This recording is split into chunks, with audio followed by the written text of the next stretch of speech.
प्यारे बच्चों, मैं एस के सिंह आप सभी लोगों का एक बार फिर से तपस्या एकेडमी परिवार की तरफ से हार्दिक स्वागत करता हूं। आज की क्लास में हम लोग डाटा इंटरप्रेटेशन पढ़ने वाले हैं और इस पर हम लोग अच्छे से बात करने वाले हैं। चलिए आज की क्लास को हम लोग शुरू करते हैं।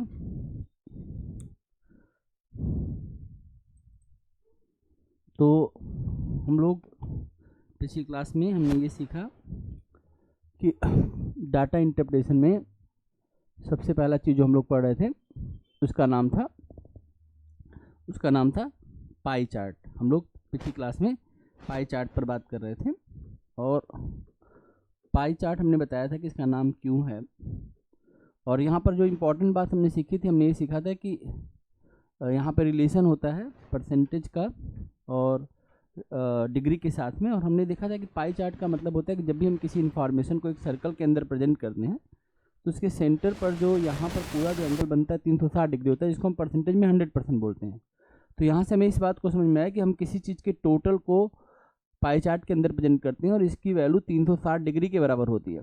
तो यहाँ से हम इस चीज़ को पकड़ सकते हैं कि 1% की जो वैल्यू होती है 3.6 डिग्री होती है। और इस रिलेशन से हम लोग परसेंटेज को डिग्री और डिग्री को परसेंटेज में कर सकते हैं। और इसमें आपने ये भी देखा है कि इसमें फिर अगर हम यहाँ पर 5% लेते हैं एग्जाम्पल के तौर पर, अगर हम यहाँ पर 5% लेते हैं तो 5% is equal to 18 degree, 10% is equal to 36 degree, 15% is equal to 54 degree and so on. इस तरह से हम चीज़ों को ना आगे लेके चलेंगे और ऐसे हम आगे देख सकते हैं कि हर 5% में 18 डिग्री जनरेट होता है। तो 10% होगा तो 36 हो जाएगा। इस तरह से कुछ वैल्यू ऐसी होती है जो डायरेक्टली हम ऑब्जर्व कर सकते हैं। इसके अलावा रिलेशन हमारे पास तो है। इसके अलावा हमने एक चीज़ और आपको बताया था कि हम रेडियन से डिग्री की रिलेशन को समझ सकते हैं, क्योंकि एंगल को हम दो तरीके से प्रेजेंट कर सकते हैं, एक रेडियन में और डिग्री में। तो हमने बताया था कि पाई रिलेशन ये होता है कि pi radian is equal to 180 degree होता है। यानी हम एंगल को दो तरीके से प्रेजेंट कर सकते हैं। कैसे प्रेजेंट करते हैं? Pi radian is equal to 180 degree. इसमें कुछ स्टैंडर्ड एंगल होते हैं, जैसे आप देख सकते हैं, आपने देखा होगा π/2। तो π/2 इज इक्वल टू हो जाएगा 90 डिग्री। आपने पढ़ा होगा π/3 तो π/3 इज इक्वल टू हो जाएगा 60 डिग्री ना। आपने पढ़ा होगा π/4, π/4। तो अगर आपने π/4 पढ़ा होगा तो π/4 की वैल्यू जो हो जाएगी वो हमारे पास आ जाएगी 45 डिग्री। आपने पढ़ा होगा इसी में, और हम आगे थोड़ा देख लेते हैं। आपने पढ़ा होगा π/5, तो π/5 इज इक्वल टू आ जाएगा हमारे पास 36 डिग्री ना।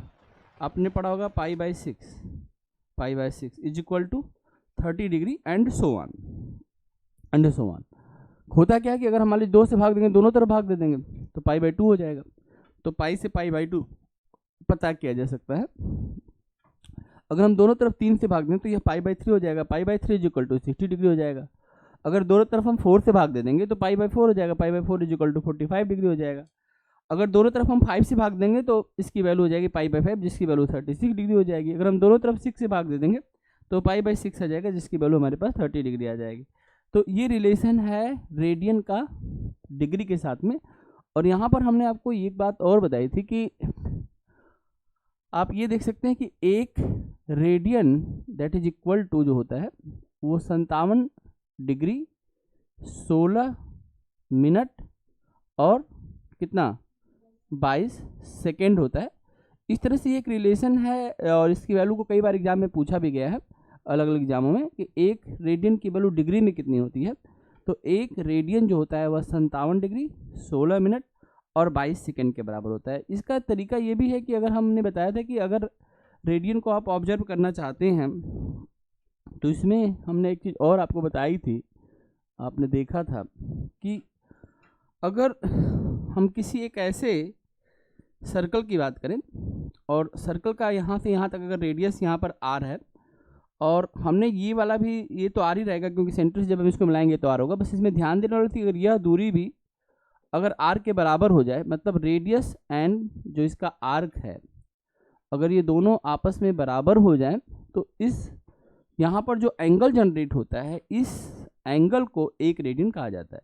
यानी यह एंगल जो होगा वह 57 डिग्री 16 मिनट और 22 सेकंड के बराबर होता है। करेक्ट। तो यह एक बात हम समझे थे कि यहाँ पर जितना बड़ा भी रेडियस हो, अगर मान लो ये 1 का है तो ये 1 सेंटीमीटर रखो, अगर ये 2 का है तो 2 सेंटीमीटर रखो, और इसके द्वारा जो यहाँ पर एंगल बनेगा यह 1 रेडियन के बराबर होता है, जिसकी वैल्यू 57 डिग्री 16 मिनट और 22 सेकेंड होती है। एक रिलेशन आपको हमने पढ़ाया था, समझाया था, और हमने पाई और इसके बारे में बताया था। और ये एक इंपॉर्टेंट बात आपको बताई थी कि हम परसेंटेज से डिग्री में चले जाते हैं और डिग्री से हम परसेंटेज में चले जाते हैं। अब बात आती है कि हम इसके क्वेश्चन को करेंगे, पाई चार्ट के क्वेश्चन को। हमने ये देखा कि पाई चार्ट का प्रयोग तभी करना है, यानी पाई चार्ट पर बात तब होती है, इसका यूज ही तब होता है जब हम किसी भी चीज़ के टोटल को प्रेजेंट करते हैं। पाई चार्ट का मतलब हुआ कि कोई भी, अगर पाई चार्ट हम कैसे बना रहे हैं तो हमने कहा कि हम किसी चीज़ की हर बातों को देखेंगे, हम कोई भी एक बात नहीं छोड़ सकते, उसकी हर छोटी छोटी बात को और एकदम पूरी बात को देखेंगे, तभी उसका टोटल बनेगा। पाई चार्ट ऑब्जर्वेशन करने का यही तरीका होता है, ठीक। तो आपको पता है कि आज के समय में पूरा एआई का युग है। एआई किस पे काम करता है? डीआई पे काम करता है, क्योंकि अगर डाटा ही नहीं रहेगा तो एआई क्या काम कर लेगा। इसीलिए डाटा इंपॉर्टेंस जो है बहुत इंपॉर्टेंट चीज़ है। वह हर एक तरह के डाटा को कलेक्ट करेगा, चाहे जो भी है उसके अंदर जो कुछ है सब कलेक्ट कर लेगा। तो पहली चीज़ हमने पढ़ा पाई चार्ट, इसकी स्पेशलिटी क्या है कि यह किसी भी चीज़ के टोटल को प्रेजेंट करेगा। यानी अगर हमने पाई चार्ट में किसी को रखा, ठीक, तो यह 100% होगा, यह जो होगा हाँ जो है डिग्री में 360 डिग्री होगा। लेकिन एक क्वेश्चन था यूपीएससी परीक्षा में पूछा गया था शुरुआती समय में, जब सी सेट पेपर आया था, उसमें उन्होंने शहर ए और शहर बी दो शहर दिए थे। शहर ए में और शहर बी में उन्होंने कहा कि दोनों शहरों में बीमारियां फैली हुई हैं और हर व्यक्ति को कोई ना कोई बीमारी है, जैसे किसी को डायबिटीज़ है, किसी को बीपी है, किसी को हैजा है, जो भी अलग अलग बीमारियां हो सकती हैं। और जब उसके परसेंटेज में उस डाटा को जोड़ा गया था तो उसकी ए की वैल्यू जितनी हुई, वह जो सीटी ए था उसका टोटल तो 100% आ रहा था, लेकिन सीटी बी जो है जब उसके सभी बीमारियों का परसेंटेज जोड़ा जा रहा था तो पाई चार्ट में उन वैल्यूओं को जोड़ने के बाद उसकी वैल्यू 120 या 119 आ रही थी। मान लेते हैं कि 120 आ रही थी, 100 से ज़्यादा हो गया, कहने का मतलब है। हम ये जानते हैं कि पाई चार्ट की वैल्यू 100 से ज़्यादा तो हो ही नहीं सकती है। तो बताइए इसमें शहर ए गलत था या शहर बी गलत था? कौन सा शहर था जो जिसमें डाटा सही तरीके से नहीं दिया गया? तो आप कह सकते हैं कि सर शहर ए तो 100% है, तो शहर ए का सही हो सकता है और शहर बी का गलत हो सकता है। लेकिन एक बात और समझना है, ऐसा भी हो सकता है कि शहर ए का 100% है और शहर बी का 100 से ज़्यादा चला गया, जबकि तुम्हें पता है कि पाई चार्ट तो 100% के आधार पर ही बनता है। तो उसमें एक क्वेश्चन पूछा गया था कि दिए गए पाई चार्ट को देखकर आप बताएं उपयुक्त दोनों शहरों में से किस एक शहर में एक से अधिक बीमारी होने की संभावना है। किस एक शहर में एक से अधिक बीमारी होने की, मतलब कुछ ऐसे व्यक्ति जरूर पाए जाएंगे जिनमें एक से अधिक डिजीजेज हों। तो अब समझ में आया इस क्वेश्चन को देने का मतलब। अगर 100% के ऊपर कोई चीज़ जाएगा तो वो क्या करेगा, वो इंटरसेक्शन का पार्ट बन जाएगा, इंटरसेक्ट करेगा। यानी एक व्यक्ति, कुछ ऐसे जरूर व्यक्ति होंगे, ऐसे भी कोई व्यक्ति हो जिनको डायबिटीज़ भी हो और बीपी भी हो और हैजा भी हो जाए। और ऐसा कहाँ मिल जाएगा? निश्चित रूप से ए में मिले चाहे नहीं मिले, लेकिन बी में जरूर मिलेगा। क्यों बी में मिलेगा? क्योंकि उसकी वैल्यू 100% के ऊपर चली गई। तो ये बात बड़ा समझ के चलना है कि हम लोग डीआई में पढ़ते ही हैं, और पहली बार जब डीआई का क्वेश्चन दिया तो आप देख सकते हैं यूपीएससी ने जानबूझ के दे दिया। लेकिन हम ये समझ सकते हैं कि अगर कहीं, जैसे आपने परसेंटेज पढ़ा होगा, परसेंटेज में आप लोगों को एक क्वेश्चन हमने कराया होगा, कुछ लोग चाय पसंद करते हैं और कुछ लोग कॉफ़ी पसंद करते हैं। लेकिन आपने देखा होगा कि इसकी वैल्यू जोड़ने पर, जैसे हमने कहा कि 60% लोग चाय पसंद करते हैं और हमने कहा कि 70% लोग कॉफ़ी पसंद करते हैं। 60% लोग चाय पसंद करते हैं और 70% लोग कॉफ़ी पसंद करते हैं। तो 60 और 70 को अगर हम लोग सम कर दें तो उसकी वैल्यू कितनी हो जाएगी? तो 130% हो गया। तो ये 30% बढ़ कैसे जाता है? तो बिकॉज 30% ऐसे लोग होंगे जो इंटरसेक्शन किए होंगे, यानी वो 30% इन लोगों में से ऐसे लोग हैं जो चाय और कॉफ़ी दोनों पीते हैं। तो अगर कोई चीज़ एक्सीड करेगी ना बेटा, तो इसका मतलब उसमें इंटरसेक्शन का पार्ट आ जाएगा। समझ में आई बात? और जब भी हम किसी चीज़ को परसेंटेज में हम अगर प्रेजेंट करते हैं तो परसेंटेज इसकी टोटल वैल्यू कितनी होती है? परसेंटेज की टोटल वैल्यू कितनी होती है? 100% होती है। तो आखिर में शहर बी 100 से ज़्यादा क्यों गया होगा? अब सोचिए क्यों चला गया होगा? क्योंकि सिटी बी में जो बीमारी है वह एक व्यक्ति के पास एक से अधिक बीमारी हो सकती है, ये संभावना हो सकता है। तो ये सब बेसिक बात मैंने आपको पिछली क्लास में बताई थी, समझाई थी। हम बात को और आगे लेके चलते हैं कुछ क्वेश्चन के साथ में। हम पहले पाई चार्ट, क्योंकि आप लोग तो पढ़ के आए नहीं पाई चार्ट के क्वेश्चन, तो देख के आए नहीं आप लोग, तो कोई बात नहीं है, पाई चार्ट के कुछ क्वेश्चन को मैं ही करवा देता हूँ। आइए कुछ और क्वेश्चन के साथ हम लोग आगे बढ़ते हैं, ठीक है। बस आप लोग किसी तरह पढ़ के पास हो जाइए, बाकी तो देखी जाएगी। चलिए दिखा दो। हम रेंडमली क्वेश्चन हम लोग उठाते हैं। The circle graph in the given here shows the spending of a country on various sports during a particular year. Study the graph carefully and answer the question given below it. कोई country है जो अपने देश के sports पर जो भी पैसा खर्च करती है, उस पूरे पैसे का यहाँ पे विवरण। आप सबसे पहली चीज, आप इस ग्राफ को देख के तुरंत बता सकते हैं सबसे ज्यादा पैसा कहाँ खर्च हो रहा है, सबसे ज्यादा पैसा कहाँ खर्च कर रही है। देखो बड़ा देखना बहुत आसान है, जिसका ग्राफ बड़ा होगा वो बड़ा होगा। सबसे बड़ा वाला रंग कौन सा दिखाई दे रहा है, ये वाला दिखाई दे रहा है, नहीं ये वाला। इस पर देखो क्या लिखा है, क्रिकेट। और कितना यहाँ पर है, 81% नहीं है, 81 डिग्री। और सबसे कम कौन सा है बताओ, सबसे कम पैसा कहाँ पर खर्च हो रहा है, जो सबसे छोटा तुमको दिखाई दे रहा होगा, कौन सा, ये देखो अदर्स में। अब अदर्स में 31 डिग्री, बाकी गोल्फ में बताओ कितना दिखाई, 36 डिग्री, टेनिस में 45 डिग्री, और बास्केटबॉल में 50 डिग्री, क्रिकेट में, हॉकी में और फुटबॉल में। करेक्ट है। देखो मैं आपको एक चीज़ बताता हूँ, अगर हम लोग एक काम करें और हम लोग एक काम करें, इन सब कुछ चीज़ को जोड़ें, तो जोड़ने के बाद हम देखते हैं कि होता क्या है। एक बार जरा जोड़ते हैं, सभी लोग देखिएगा, ठीक है भाई। हम सारी वैल्यू को लिख लेते हैं आपके सामने। 81 है, 63 है, ठीक है, ये दो बड़े वैल्यू हैं। उसके बाद देख सकते हैं 54 है, उसके बाद आप देख सकते हैं 50 है, उसके बाद 45 है, उसके बाद 36 है, और उसके बाद 31 है। ठीक, हमारा पहला इन्फॉर्मेशन पाई चार्ट के साथ ये है कि इसकी वैल्यू अगर परसेंटेज में जाती है तो वो 100% जाती है। लेकिन अगर इस वैल्यू को अगर हम किस में प्रेजेंट करते हैं, डिग्री में प्रेजेंट करेंगे, तो इसकी वैल्यू कितनी होनी चाहिए। और मैं इनको जोड़ देता हूँ, और जोड़ने के बाद मैंने देखा कि इनकी वैल्यू 360 डिग्री आ रही है। ठीक, आपका काम है, आप जोड़ के देखिए।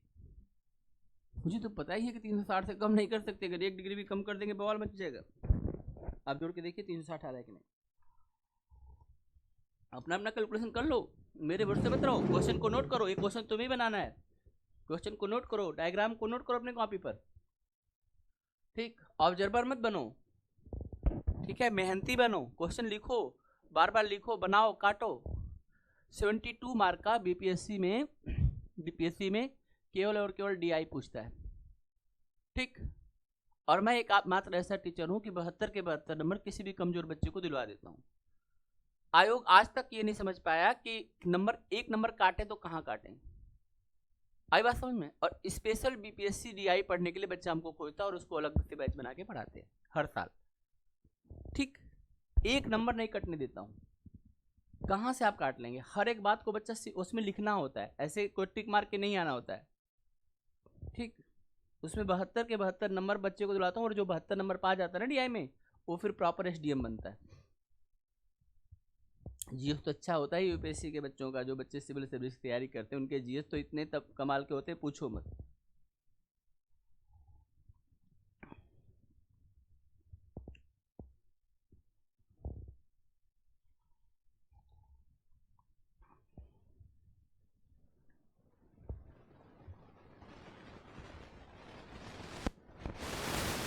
थर्ट 360 आया मोनिका आपका, कन्फर्म है, जोड़ लिया आपने, जोड़ लिया बेटा। तो पहला क्वेश्चन पढ़ो, what percentage of the total spending in the spent of tennis. Tennis आपको दिखाई दे रहा है 45 डिग्री, इस 45 डिग्री को किस में करना है, परसेंटेज में करके दिखाइए कितना आंसर है।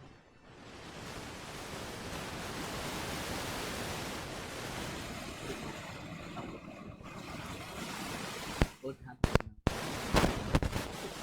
पढ़ना एक अलग बात है, क्वेश्चन को तेजी से करना एकदम दूसरी बात है। और हम किसी क्वेश्चन को तेजी से करते हैं तो हम एक आधार पर नहीं सोचते, हम अपनी कई डायमेंशन को वैल्यूज करते हैं।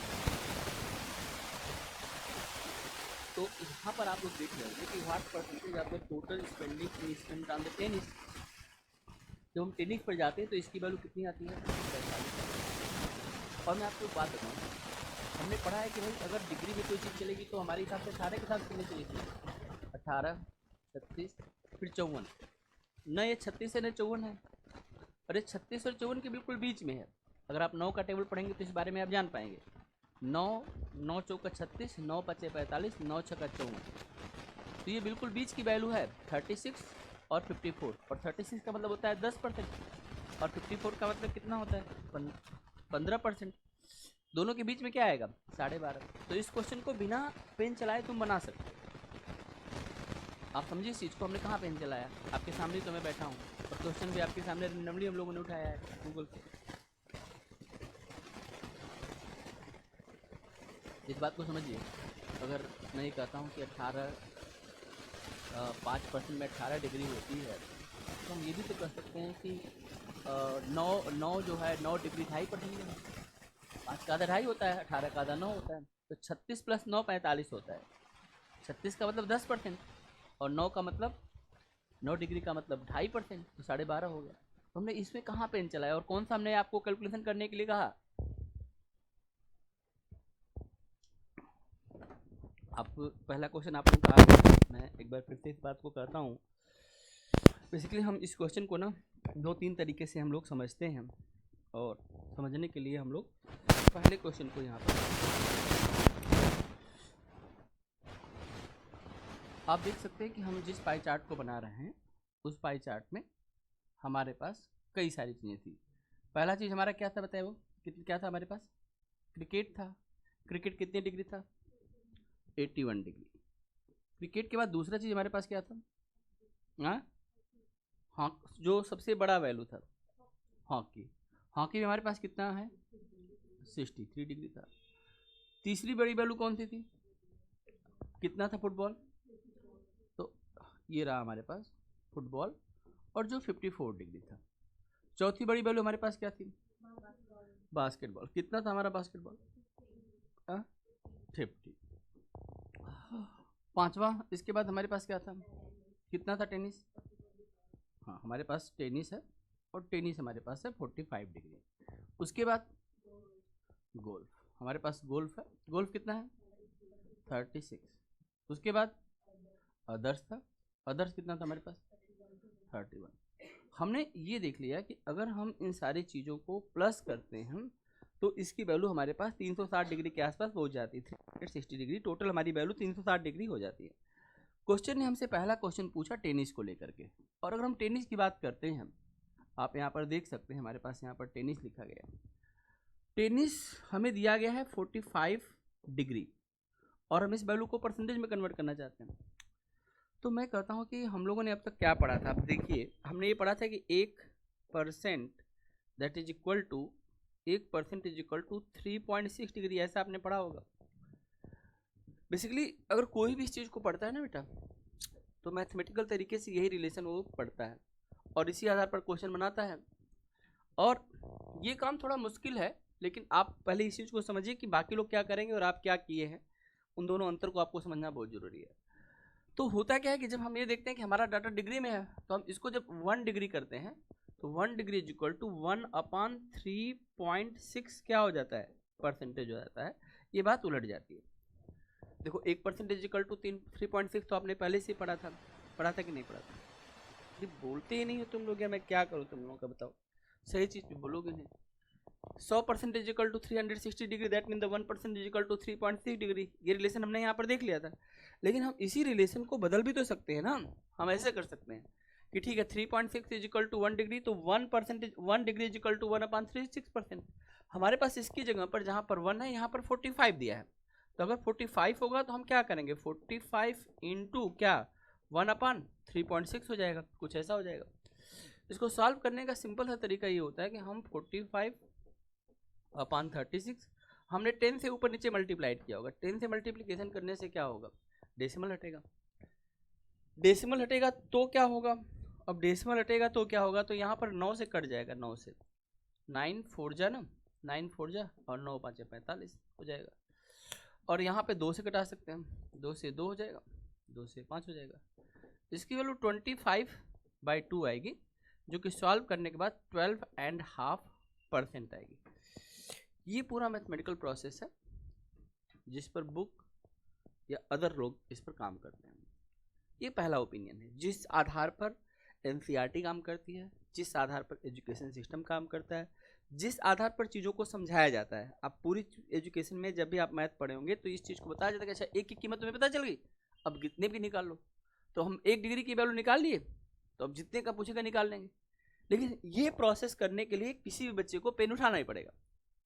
लेकिन हम इस बात को बहुत पीछे छोड़ चुके हैं और हमने कहा कि हम ये प्रोसेस तो नहीं करेंगे।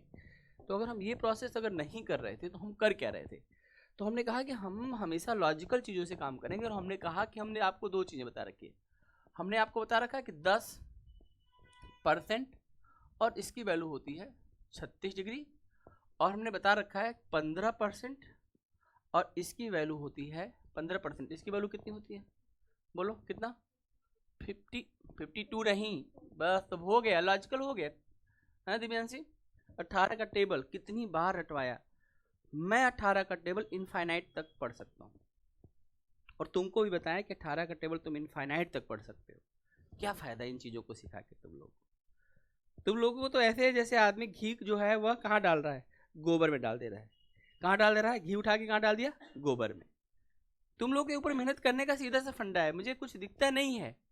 तुमको बेहतरीन चीज़ बताई जा रही है और तुम उस चीज़ को ऐसे ही छोड़ दे रहे हो।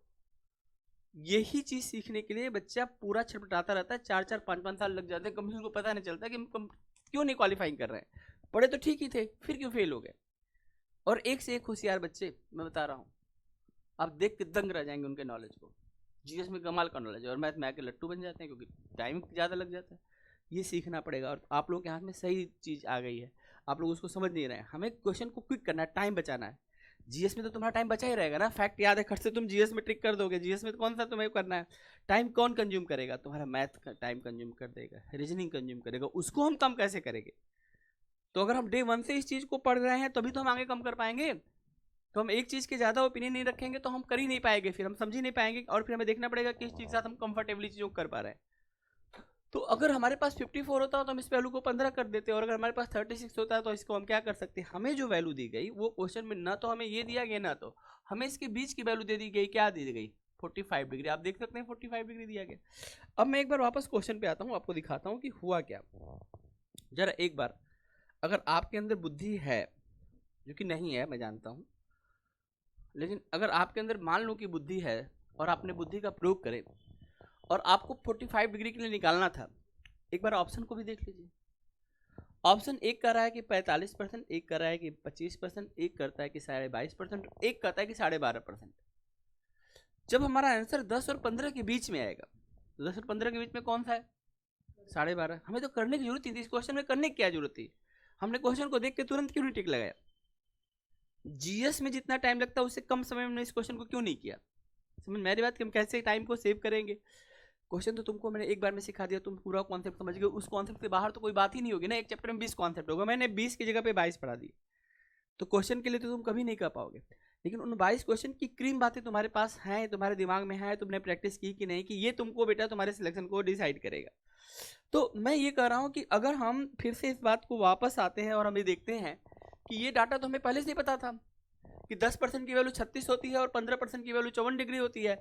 हमारा क्वेश्चन 45 है, तो यह वैल्यू 10 से ज़्यादा होगी और 15% से कम होगी, और 10 और 15% से तो कम एक ही केवल वैल्यू है, कौन सी? 12.5 वैल्यू। तो क्या तुमको ये प्रोसेस किसी तरह से करने की जरूरत थी?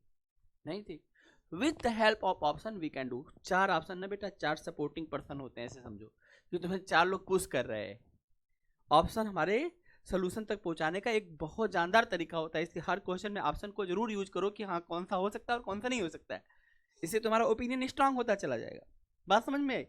तो एक चीज़ तो हम ये समझेंगे जो मैंने आपको यहाँ पर बताया, लेकिन हम इस क्वेश्चन को मान लीजिए कि ऑप्शन में 10 और 15 के बीच में कई सारा ऑप्शन आ जाता, तब क्या करते? अब देखो ये क्वेश्चन मैंने तो लिखा नहीं है, लेकिन आप ऑप्शन समझ गए। मैं कह रहा हूँ कि अगर ऑप्शन कुछ हम बनाते पेपर, तो हम इस वैल्यू को 10 और 15 के बीच कई सारी वैल्यू डाल देते, तब आप क्या करते?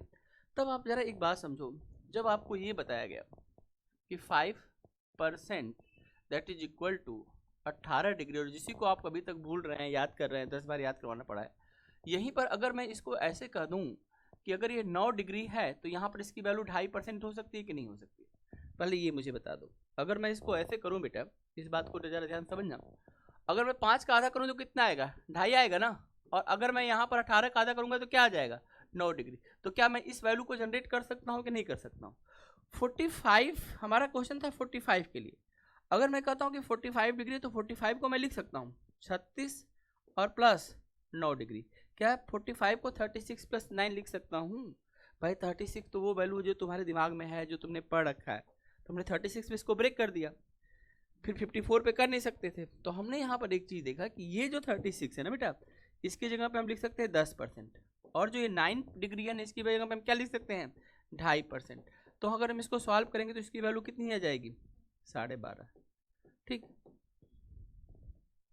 और अब विश्वास मानिए, जो बच्चे सिलेक्शन लेते हैं, जो रैंक लाते हैं, जो टॉप करते हैं, जो आगे जाके सिस्टम को डिसाइड करते हैं, वह बच्चे इस तरह के सैकड़ों क्वेश्चन को प्रैक्टिस करके, इन डाटाओं पे वर्क करके पहले से बैठे हुए, वो बस खोज रहे हैं कि किधर 45 लिखा है, और 45 रिलेटेड और जो भी डाटा, जो भी कुछ पूछा गया अब तक के कई सारे क्वेश्चन में, उसको वो एकदम पूरा उनके दिमाग में सेट है।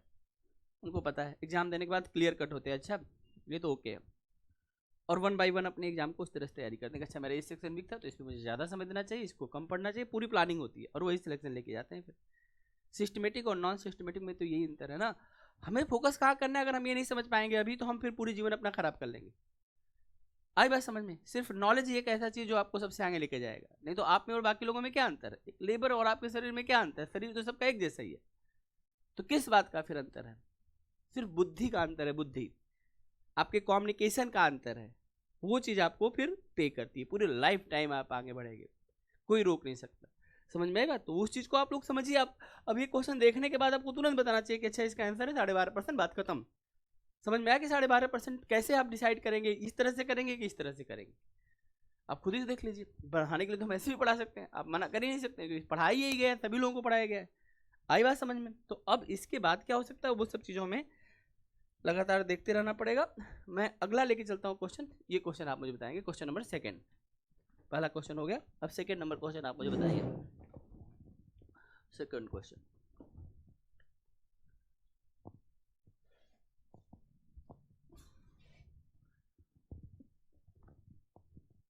आप देख सकते हैं कि यहाँ पर हॉकी है, और आप यहाँ पर देख सकते हैं कि ये गोल्फ है, ठीक है। और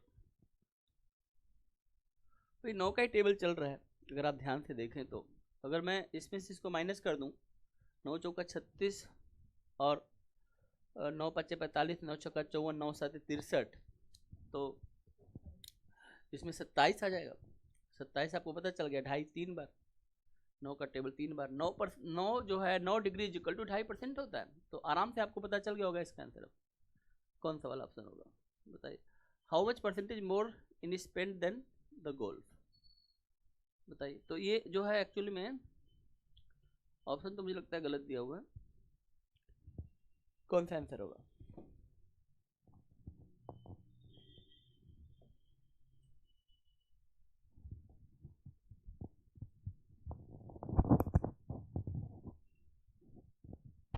how much percentage more is spent on hockey than that on the golf? नहीं, ये क्वेश्चन का कंपेयर वाला क्वेश्चन है, जो परसेंटेज में आपको पढ़ाया गया उसके आधार पर आपको बताना है। कंपेयर क्वेश्चन कौन सा आंसर होगा? ए, बी, सी या डी? तब बताइए। सोच समझ के बताना है, सोच समझ के बताना है।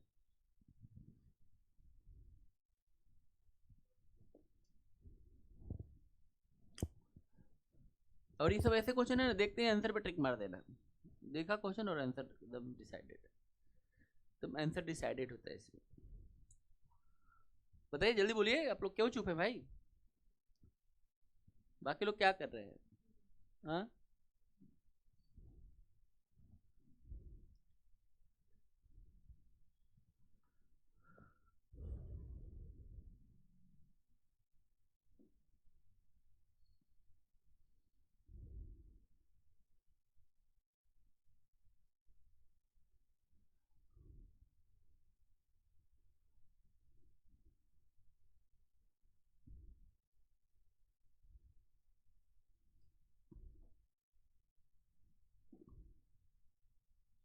देखिए समझाता हूँ, इसका सही आंसर है डी हमारे पास, जो कि आप में से एक दो बच्चों ने बताया था, लेकिन इस क्वेश्चन को देखते हुए तुरंत ही बता देना चाहिए था। जिसे कंपेयर करते हैं वो 100% होता है। दूसरी चीज ज्यादा है, जो ज्यादा उसका परसेंटेज आपको बताना है। 3 हिस्सा भाग उसका ज्यादा है। मैं आपको बताऊं कि जब भी कोई चीज कंपेयर में होती है ना, उसको आप रेशियो में कन्वर्ट कर सकते हैं, या आप डायरेक्ट भी कर लीजिए, वो आपकी मर्जी है। हमें दिखाई दे रहा है कि एक चीज 4 हिस्से को डिसाइड कर रहा है, एक चीज 7 हिस्से को डिसाइड कर रहा है, तो 4 की कंपेयर में वो 3 हिस्सा ज्यादा है, 3/4 का मतलब 75% होता है। दैट मीन्स अगर ये क्वेश्चन मेरे पास आएगा तो मैं अब तक कब का क्वेश्चन को 75 डिग्री करके आगे बढ़ चुका हूँ। पिछले क्वेश्चन और इस क्वेश्चन में अंतर है। पिछले क्वेश्चन में सिर्फ कन्वर्ट करने के लिए बोला गया था, दूसरे क्वेश्चन में परसेंटेज की एक बात आपसे पूछी गई थी, और उस बात को सिखाने के लिए हम बात को थोड़ा आगे बढ़ाते हैं और समझाते हैं। आप समझिए, मान लीजिए मेरे पास 2 लोग हैं, मेरे पास यहाँ पर ए है, और मान लीजिए कि हमारे पास दूसरी चीज़, हमारे पास कौन सी चीज़ है, बी है। और यह ए और बी के बीच में जब हम कंपेयर करते हैं, तुलना करते हैं, अगर दोनों बराबर हैं तब तो तुलना करने का क्या मतलब है, लेकिन अगर अधिक या कम है तो हम उसमें तुलना कर सकते हैं। तो यहाँ पर एक चीज़ दूसरे से अधिक होगी, हम मान लेते हैं कि यह बी इससे अधिक है। तो अगर यह 20 से अधिक है और हम इसको पता करना चाहते हैं कि ये 20 से कितना अधिक है, जैसे एग्जांपल के लिए मान लीजिए मैं कहता हूँ कि ए की जो वैल्यू है वो 40 है, करेक्ट, और बी की वैल्यू जो है मान लेते हैं कि हम 70 है, ऐसा हम एज्यूम कर लेते हैं, ठीक। तो इस बार कौन अधिक है, ए अधिक है कि बी अधिक है, बी अधिक है।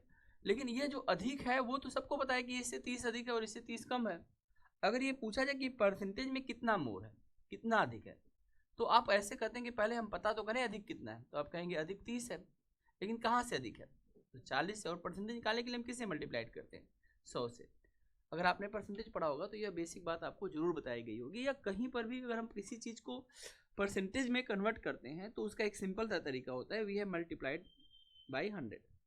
जिस भी वैल्यू को देखेंगे, जहाँ से देखेंगे और मल्टीप्लाइड 100 कर देंगे। हमने देखा किस वैल्यू को, हमने वैल्यू को देखा, हमने इसकी अधिकता को देखना चाहा कि ये कितना मोर है, तो हमने देखा इससे 30 ज़्यादा है। कहाँ से 30 ज़्यादा है, 40 से ज़्यादा है। जब आप इसको सॉल्व करते हैं ना बच्चों, तो इसकी वैल्यू आती है 75, क्या 75%। आई बात समझ में कि नहीं। तो ये जो बेसिक तरीका है ये आपको पता है। ऐसे अगर कम देखना होता है, मान लीजिए इसी क्वेश्चन में आपको ये देखना होता है कि ये वाली चीज़ से कितना कम है। अगर मान लीजिए हम दूसरा क्वेश्चन दे दें, हम अगर यहाँ पर ए है और यहाँ पर बी है, और अगर हम यहाँ से इसके बारे में पूछे कि इसका लेस कितना है और लेस परसेंट कितना है, तो आप कैसे निकालेंगे। तो आप इस क्वेश्चन में कहेंगे अच्छा हाँ लेस तो 30 ही है, लेकिन लेस अब कहाँ से है, कंपेयर पॉइंट क्या बनेगा, तो कंपेयर पॉइंट इसका बन जाएगा 70, लेस 70 से, और परसेंटेज निकालने के लिए हम किससे मल्टीप्लाइड करेंगे, 100 से। तो आप देखेंगे 0 से 0 कट जाएगा, और हमारे पास ऊपर की वैल्यू कितनी आ गई 300, और नीचे भाग किससे दे रहे हैं 7 से। 7 से अगर हम भाग देंगे तो 7 चौक क्या हो जाएगा 28, 20 हो जाएगा, 7 दूना कितना हो जाएगा 14, और 6 बटे क्या हो जाएगा 7%। ये चीज़ आपको पता होनी चाहिए। कंपेयर पॉइंट हमेशा जिस चीज़ से देखेंगे वही नीचे आएगा। आप जो भी देखना, अधिक देखना चाहें तो अधिक की वैल्यू उतनी मिलेगी, कम की वैल्यू उतनी मिलेगी। दो चीज़ों में जितना गैप है वही तो उनके अधिक या कम को बता रहा है, लेकिन परसेंटेज में उनकी वैल्यू हमेशा बदल जाती है। क्योंकि कंपेयर पॉइंट अगर हम ए की तुलना में देखेंगे तो ए को नीचे रखना पड़ेगा, अगर हम बी की तुलना में देख रहे हैं तो बी को तुलना जिससे करेगी वह चीज़ नीचे ली जाएगी, वही डिनोमिनेटर बनता है। यहीं से फ्रैक्शन जनरेट हो, हर फ्रैक्शन को 100 से मल्टीप्लाइड करके हम उसको किसे पहुंचा देते हैं, परसेंटेज में पहुंचा सकते हैं। सो दैट मीन्स कि अगर हम ए और बी की बात करें तो ये इससे लेस है, कितना लेस है 30 लेस है। कहाँ से लेस है 70 से। आई बात समझे। तो हमने कहा कि यहाँ पर यह वैल्यू में दिया गया है, अब यह वैल्यू में दे, रुपए में दे, वेट में दे, डिग्री में दे, हमें उससे क्या फर्क पड़ता, हमें बस इन चीज़ों को परसेंटेज में कन्वर्ट करना था। आपके क्वेश्चन में जो आप क्वेश्चन नंबर 2 यहाँ पर आप देख रहे हैं, क्वेश्चन नंबर 2 आप देख रहे हैं, इसमें हमें 2 चीज़ें दी गई हैं। कौन कौन सी 2 चीज़ें बताओ, कौन कौन सी 2 चीज़ें हमारे पास हैं जिसका कंपेयर किया गया है। एक हमारे पास हॉकी है और दूसरा गोल्फ। तो हमारे पास पहली चीज़ गोल्फ है और दूसरी चीज़ हॉकी है। गोल्फ का जो डिग्री दिया गया है वो दिया गया है 36 डिग्री दिया गया है, और हॉकी का जो डिग्री दिया गया है वो दिया गया है 63 डिग्री दिया गया। ये हमारा डाटा है, ये डाटा है ना हमारे पास। इस डाटा में ये वाली चीज़ से अधिक है कि नहीं है, और क्वेश्चन इसी पर बना है कि ये अधिक है तो कितने परसेंट अधिक है इससे, ये क्वेश्चन है, न कि इनको परसेंटेज में कन्वर्ट करके इनका डिफरेंस पूछा गया, और ना हमें परसेंटेज में इन दोनों को कन्वर्ट करने की जरूरत है। आई बात समझ में। हम सिर्फ ये देखना चाहते हैं कि दोनों की यूनिट सेम है तो हम दोनों के बीच परसेंटेज में, रेशियो में कभी भी रिलेशन निकाल सकते हैं। तो हमने इजीली इस बात को समझा कि ये इससे कितना ज़्यादा अधिक हो रहा है। अगर हमसे यही पूछा गया है कि परसेंटेज मोर के बारे में पूछा गया, तो हम देख सकते हैं कि यार इससे अधिक है। कितना अधिक है बोलो? 45। कहाँ से अधिक है? नहीं 45 नहीं होगा, 27 सॉरी, अंतर करो दोनों का। 27 कहाँ से अधिक है बोलो? 36 से। परसेंटेज निकालने के लिए किससे मल्टीप्लाइड करेंगे? 100 से। और इस चीज़ को आप यहाँ बड़े आराम से देख सकते हैं। सॉल्व करने के बाद मैं कटा देता हूँ। 9 के टेबल में 3 बार में कट जाएगा, 9 के टेबल में 4 बार। 3/4 का मतलब 75%। लेकिन आप पूरी कहानी कर लीजिए ताकि आपको कोई अफसोस ना हो। 4 से कटा दीजिए 25 बार में, 25 × 3 कर लीजिए, कितना आ जाएगा? 75%, जो कि आपके ऑप्शन डी को बता रहा था। समझ में आई कि बात? ये क्यों इससे 75% अधिक है। और इसमें मैं यहाँ पर एक और चीज़ बता देता हूँ, नंबर सिस्टम की एक बात। नंबर सिस्टम में एक कॉन्सेप्ट होता है कि अगर कोई भी अंक अपने अंकों को अदला बदली करता है तो उसके अंदर जो वेरिएशन होता है वो 9 के टेबल को फॉलो करता है। ठीक, 9 का टेबल अपने आप में बहुत शानदार टेबल है, वो सब हम टेबल में देखेंगे। फिलहाल ये बात समझिए, जैसे यहाँ पर क्या वर्ड है, यहाँ पे क्या नंबर है? 36, और यहाँ पे क्या नंबर है? 63। इनके बीच एक मैजिकल रिलेशन है। अगर ये अपने अंक को बदलते हैं तो 9 के टेबल में ही ये अपनी वैल्यू को बढ़ाते हैं। और कितना बढ़ाते हैं? जितना इनका गैप होता है। 3 और 6 में कितने का गैप है? 3 का। तो 9 का टेबल 3 बार चलेगा। 9 यहाँ कितना होता है? 27। बड़ी वैल्यू हमेशा 27 ज़्यादा होगी और छोटी वैल्यू हमेशा 27 कम होगी। इस बात को आप और अच्छे से भी समझ सकते हैं। जैसे आप मुझसे कोई छोटा नंबर और दूसरा नंबर ले, जैसे मैंने यहाँ पे लिखा 45। 45 को अगर मैं अदला बदली चेंज करता हूँ, 45 को अगर मान लो मैं यहाँ पे चेंज करता हूँ बेटा, तो 45 को चेंज करने पे मैं क्या बना सकता हूँ? 54 बना सकता हूँ कि नहीं बना सकता हूँ? 55 को हम लोग कन्वर्ट करेंगे तो किस में चला जाएगा? 54 में चला जाएगा कि नहीं चला जाएगा? पहले मुझे इस बारे में बताइए। यही होगा। इनमें गैप कितने का है? इनके नंबरों में, डिजिट में कितने गैप है? 1 का। तो 9 का टेबल 1 पर पढ़ो। इन दोनों का जो डिफरेंस होगा, इन दोनों का जो डिफरेंस होगा, यानी जो अंतर होगा, वह 1 × 9 के बराबर होगा और ये 9 ही होगा। ठीक, और तुम क्या करोगे? तुम 54 में से 45 को माइनस करोगे। तुम क्या करोगे? 63 में से 36 को माइनस करोगे। और मैं क्या? अच्छा, तो 27 होगा। क्योंकि जैसे मैं 36 और 63 को देखता हूँ तो मेरे दिमाग में ये बात पहले से ही पता है, तो मैं 9 3 27 को देख के मैं आगे बढ़ूंगा। ये छोटी छोटी बातें आपको लीड कराएंगी। क्वेश्चन टू क्वेश्चन जाके हमें स्पीड पकड़ना होता है, और ये तभी हो सकता है जब आप चीज़ों को ठीक से पढ़ के चलेंगे और फिर उनको लिंक करना सीखें। अपनी बुद्धि को उधर लगाना है कि हम क्वेश्चन को कैसे कम समय में, जो बच्चा 10 सेकंड कम में क्वेश्चन कर लेगा वो विनर है। आई बात समझ में? आने को ऐसी कोई बात नहीं है। हम आपको इधर जो है इंजीनियरिंग नहीं करा रहे इधर कि आपको इतना सारा कुछ पढ़ा देंगे कि आपके दिमाग में संभाल नहीं सकते हैं। ये दूसरी या तीसरी क्लास का बच्चा ये काम कर सकता है अगर उसको हम सही से ट्रेनिंग दे, समझाएं तो। समझिए, तो आप वो छोटी बात पढ़ाएं, लेकिन यह इसलिए इंपॉर्टेंट होता है क्योंकि आपको कई सारे तरीके से क्वेश्चन को करना है, टाइम कम करना है। आई बात समझ में? तो आप इस बात को देखिए, कोई सा भी नंबर आप ले सकते हैं। मैं आपको और कोई भी नंबर लेके दिखाता हूँ। जैसे मान लीजिए मैंने यहाँ पे एक नंबर लिखा 37। 37 को अगर मैं डिफरेंस करूँगा तो क्या बनेगा? 73 बनेगा। इनमें कितने का गैप है? इसमें 4 का गैप है ना, तो 4 × 9, 9 चौका कितना होता है? आप इनका डिफरेंस करके देखो। इनका डिफरेंस आप देखोगे, इनमें डिफरेंस जो होगा वो कितने का होगा? 36 का। और ये मैं माइनस नहीं कर रहा हूँ, मैं मेंटल कैलकुलेशन में कर चुका हूँ। ये हर 2 अंक के नंबर के साथ में होता है। कोई भी नंबर आप लेंगे तो उनके बीच जो डिजिट में डिफरेंस होता है वह बताएगा कि अगर ये इंटरचेंज होकर नंबर बना तो उनके बीच में डिफरेंस क्या जनरेट होगा। और ये नंबर सिस्टम का एक क्वेश्चन है, यहाँ से क्वेश्चन जनरेट होता है। आई बात समझ में? ये समझ में आ रहा है कि मैं कैसे तेजी से कर पाता हूँ? हर छोटी छोटी चीज़ों को लिंक करना पड़ता है, तब हम बात को कर पाएंगे। आई बात समझ बेटा? चलिए, यहाँ तक अगर आप लोग समझ गए हैं, समझदार बन गए हैं, इसका मतलब इस क्वेश्चन का जवाब आपके पास आ चुका होगा और आपने बताया होगा इस प्रश्न का आंसर हमारे पास 70 क्या है? 75% है। आई बात समझ में? अब इसमें देख लीजिए, अगर आप इसके सोल्यूशन को देखेंगे तो आप खुद ही बेहोश हो जाएंगे। अब इसमें क्या क्या कर रहा है आप खुद ही देखिए ना। हमने ना कभी आपको यक्स मारने के लिए कहा। हम करेंगे, हम चीज़ों को एकदम सरल तरीके से करेंगे। हमें इस मेथड को नहीं देखना है, बस हमें इस क्वेश्चन को देखना था। हम यहीं से समझ सकते थे। हमारा मामला हॉकी और गोल्फ का था। हमने हॉकी और गोल्फ को देखा। हमने देखा कि 36 63, इसका मतलब इसमें 27 का डिफरेंस हुआ। ये 27 जो हाइप कर रहा है वो कहाँ से हो रहा है? तो आपका कैलकुलेशन कितना छोटा है? 27/36 × 100। आप इस बात को देखिए और आप मेरी बात क्यों मानेंगे? ये देखिए, ये तो मैंने तो सोल्यूशन नहीं लिखा है ना, ये सोल्यूशन लिखा हुआ है यहाँ पर। आप खुद देखिए, अगर कोई बच्चा इस सोल्यूशन को कर रहा है और कोई बच्चा इतना समझदार है कि वो 27/36 और वो करके 3/4, और 3/4 की वैल्यू परसेंटेज में याद है 75%, तो विदाउट पेन कर सकता है कि नहीं कर सकता? आप मेरी बात समझ पा रहे हैं क्या? विदाउट पेन कैसे करेंगे? और ये सब यक्स मान के कौन करता है भाई?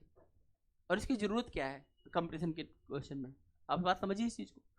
तो आपके पास क्या है कि आपको जो है मैकेनिज्म जो है आपको सही मिल रहा है, लेकिन आप मैकेनिज्म में नहीं है। समझ में आ रही बात? ये चीज को समझिए कि आपको बहुत मेहनत करने की जरूरत है। अपना 1 सेकेंड टाइम हम खराब नहीं करेंगे। धरती आ जाए, तूफान आ जाए, भूकंप आ जाए, बिल्डिंग गिर जाए, हमें 6 महीना साल भर अगर हम पढ़ रहे हैं तो हम 100% फोकस होकर पढ़ेंगे। इस बात को आप ध्यान रखिए। अगर आप ऐसा नहीं कर पा रहे हैं तो ये आप अपने साथ अन्याय अनजस्टिस कर लेंगे। एक बार पहला प्रयास और आखिरी प्रयास 100% मन लगा के पढ़ेंगे, कोई चीज़ हमारे और हमारी पढ़ाई के बीच में नहीं आ जाएगी। आप क्या करते हैं? घंटे घंटे फोन में लगे हुए हैं, आपका ध्यान कहीं और है। क्या मतलब है इन चीज़ों का? बात समझ में आ रहा है? सब चीज़ खत्म कर दीजिए, क्योंकि ये आपकी पर्सनालिटी, आपके जीवन को बनाता है, और बाकी सब चीज़ें आपकी शोषण कर देंगी। सब चीज़ आपके। आप इस बात को समझिए। आप ही एक ऐसे व्यक्ति हैं जो खुद की मदद कर सकते हैं, आपके शिक्षक, बस। दूसरा कोई है ही नहीं इस कंपटीशन में जो आपको आगे लेके जाएगा। फिर और आप खुद पढ़ते नहीं और शिक्षक को पढ़ाने नहीं देंगे, हो गया काम खत्म। फिर कैसे काम चलेगा? आप खुद ही देखिए। फिर आप कहेंगे सर मेरा रिजल्ट नहीं आया। रिजल्ट कहाँ से आ जाएगा? रिजल्ट तो पहले से पता है कि नहीं आएगा। चलिए अगला क्वेश्चन देखिए, नेक्स्ट क्वेश्चन करिए।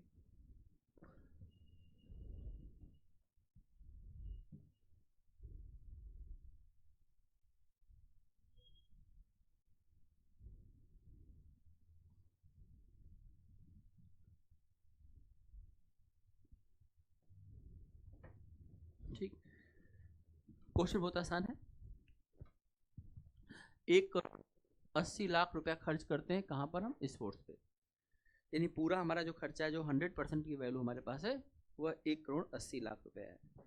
1,80,00,000 रुपया हम पूरे साल में, एक साल में स्पोर्ट्स पर, कोई कंट्री अपने स्पोर्ट्स पर 1,80,00,000 रुपया खर्च करेगी, जिससे उसके प्लेयर तैयार होंगे और वो देश में चारों तरफ जाके उसका नाम रोशन करेंगे। मैटर ये है कि आपको ये पता करना है कि बास्केटबॉल और टेनिस में, बास्केटबॉल ज़्यादा पैसा खर्च करवाता है टेनिस से, वो कितना कराता है। अगर मैं इस बात को आपको समझाऊं तो बास्केटबॉल का जो परसेंटेज वो कितना है? 50 है, और टेनिस का कितना है? 45।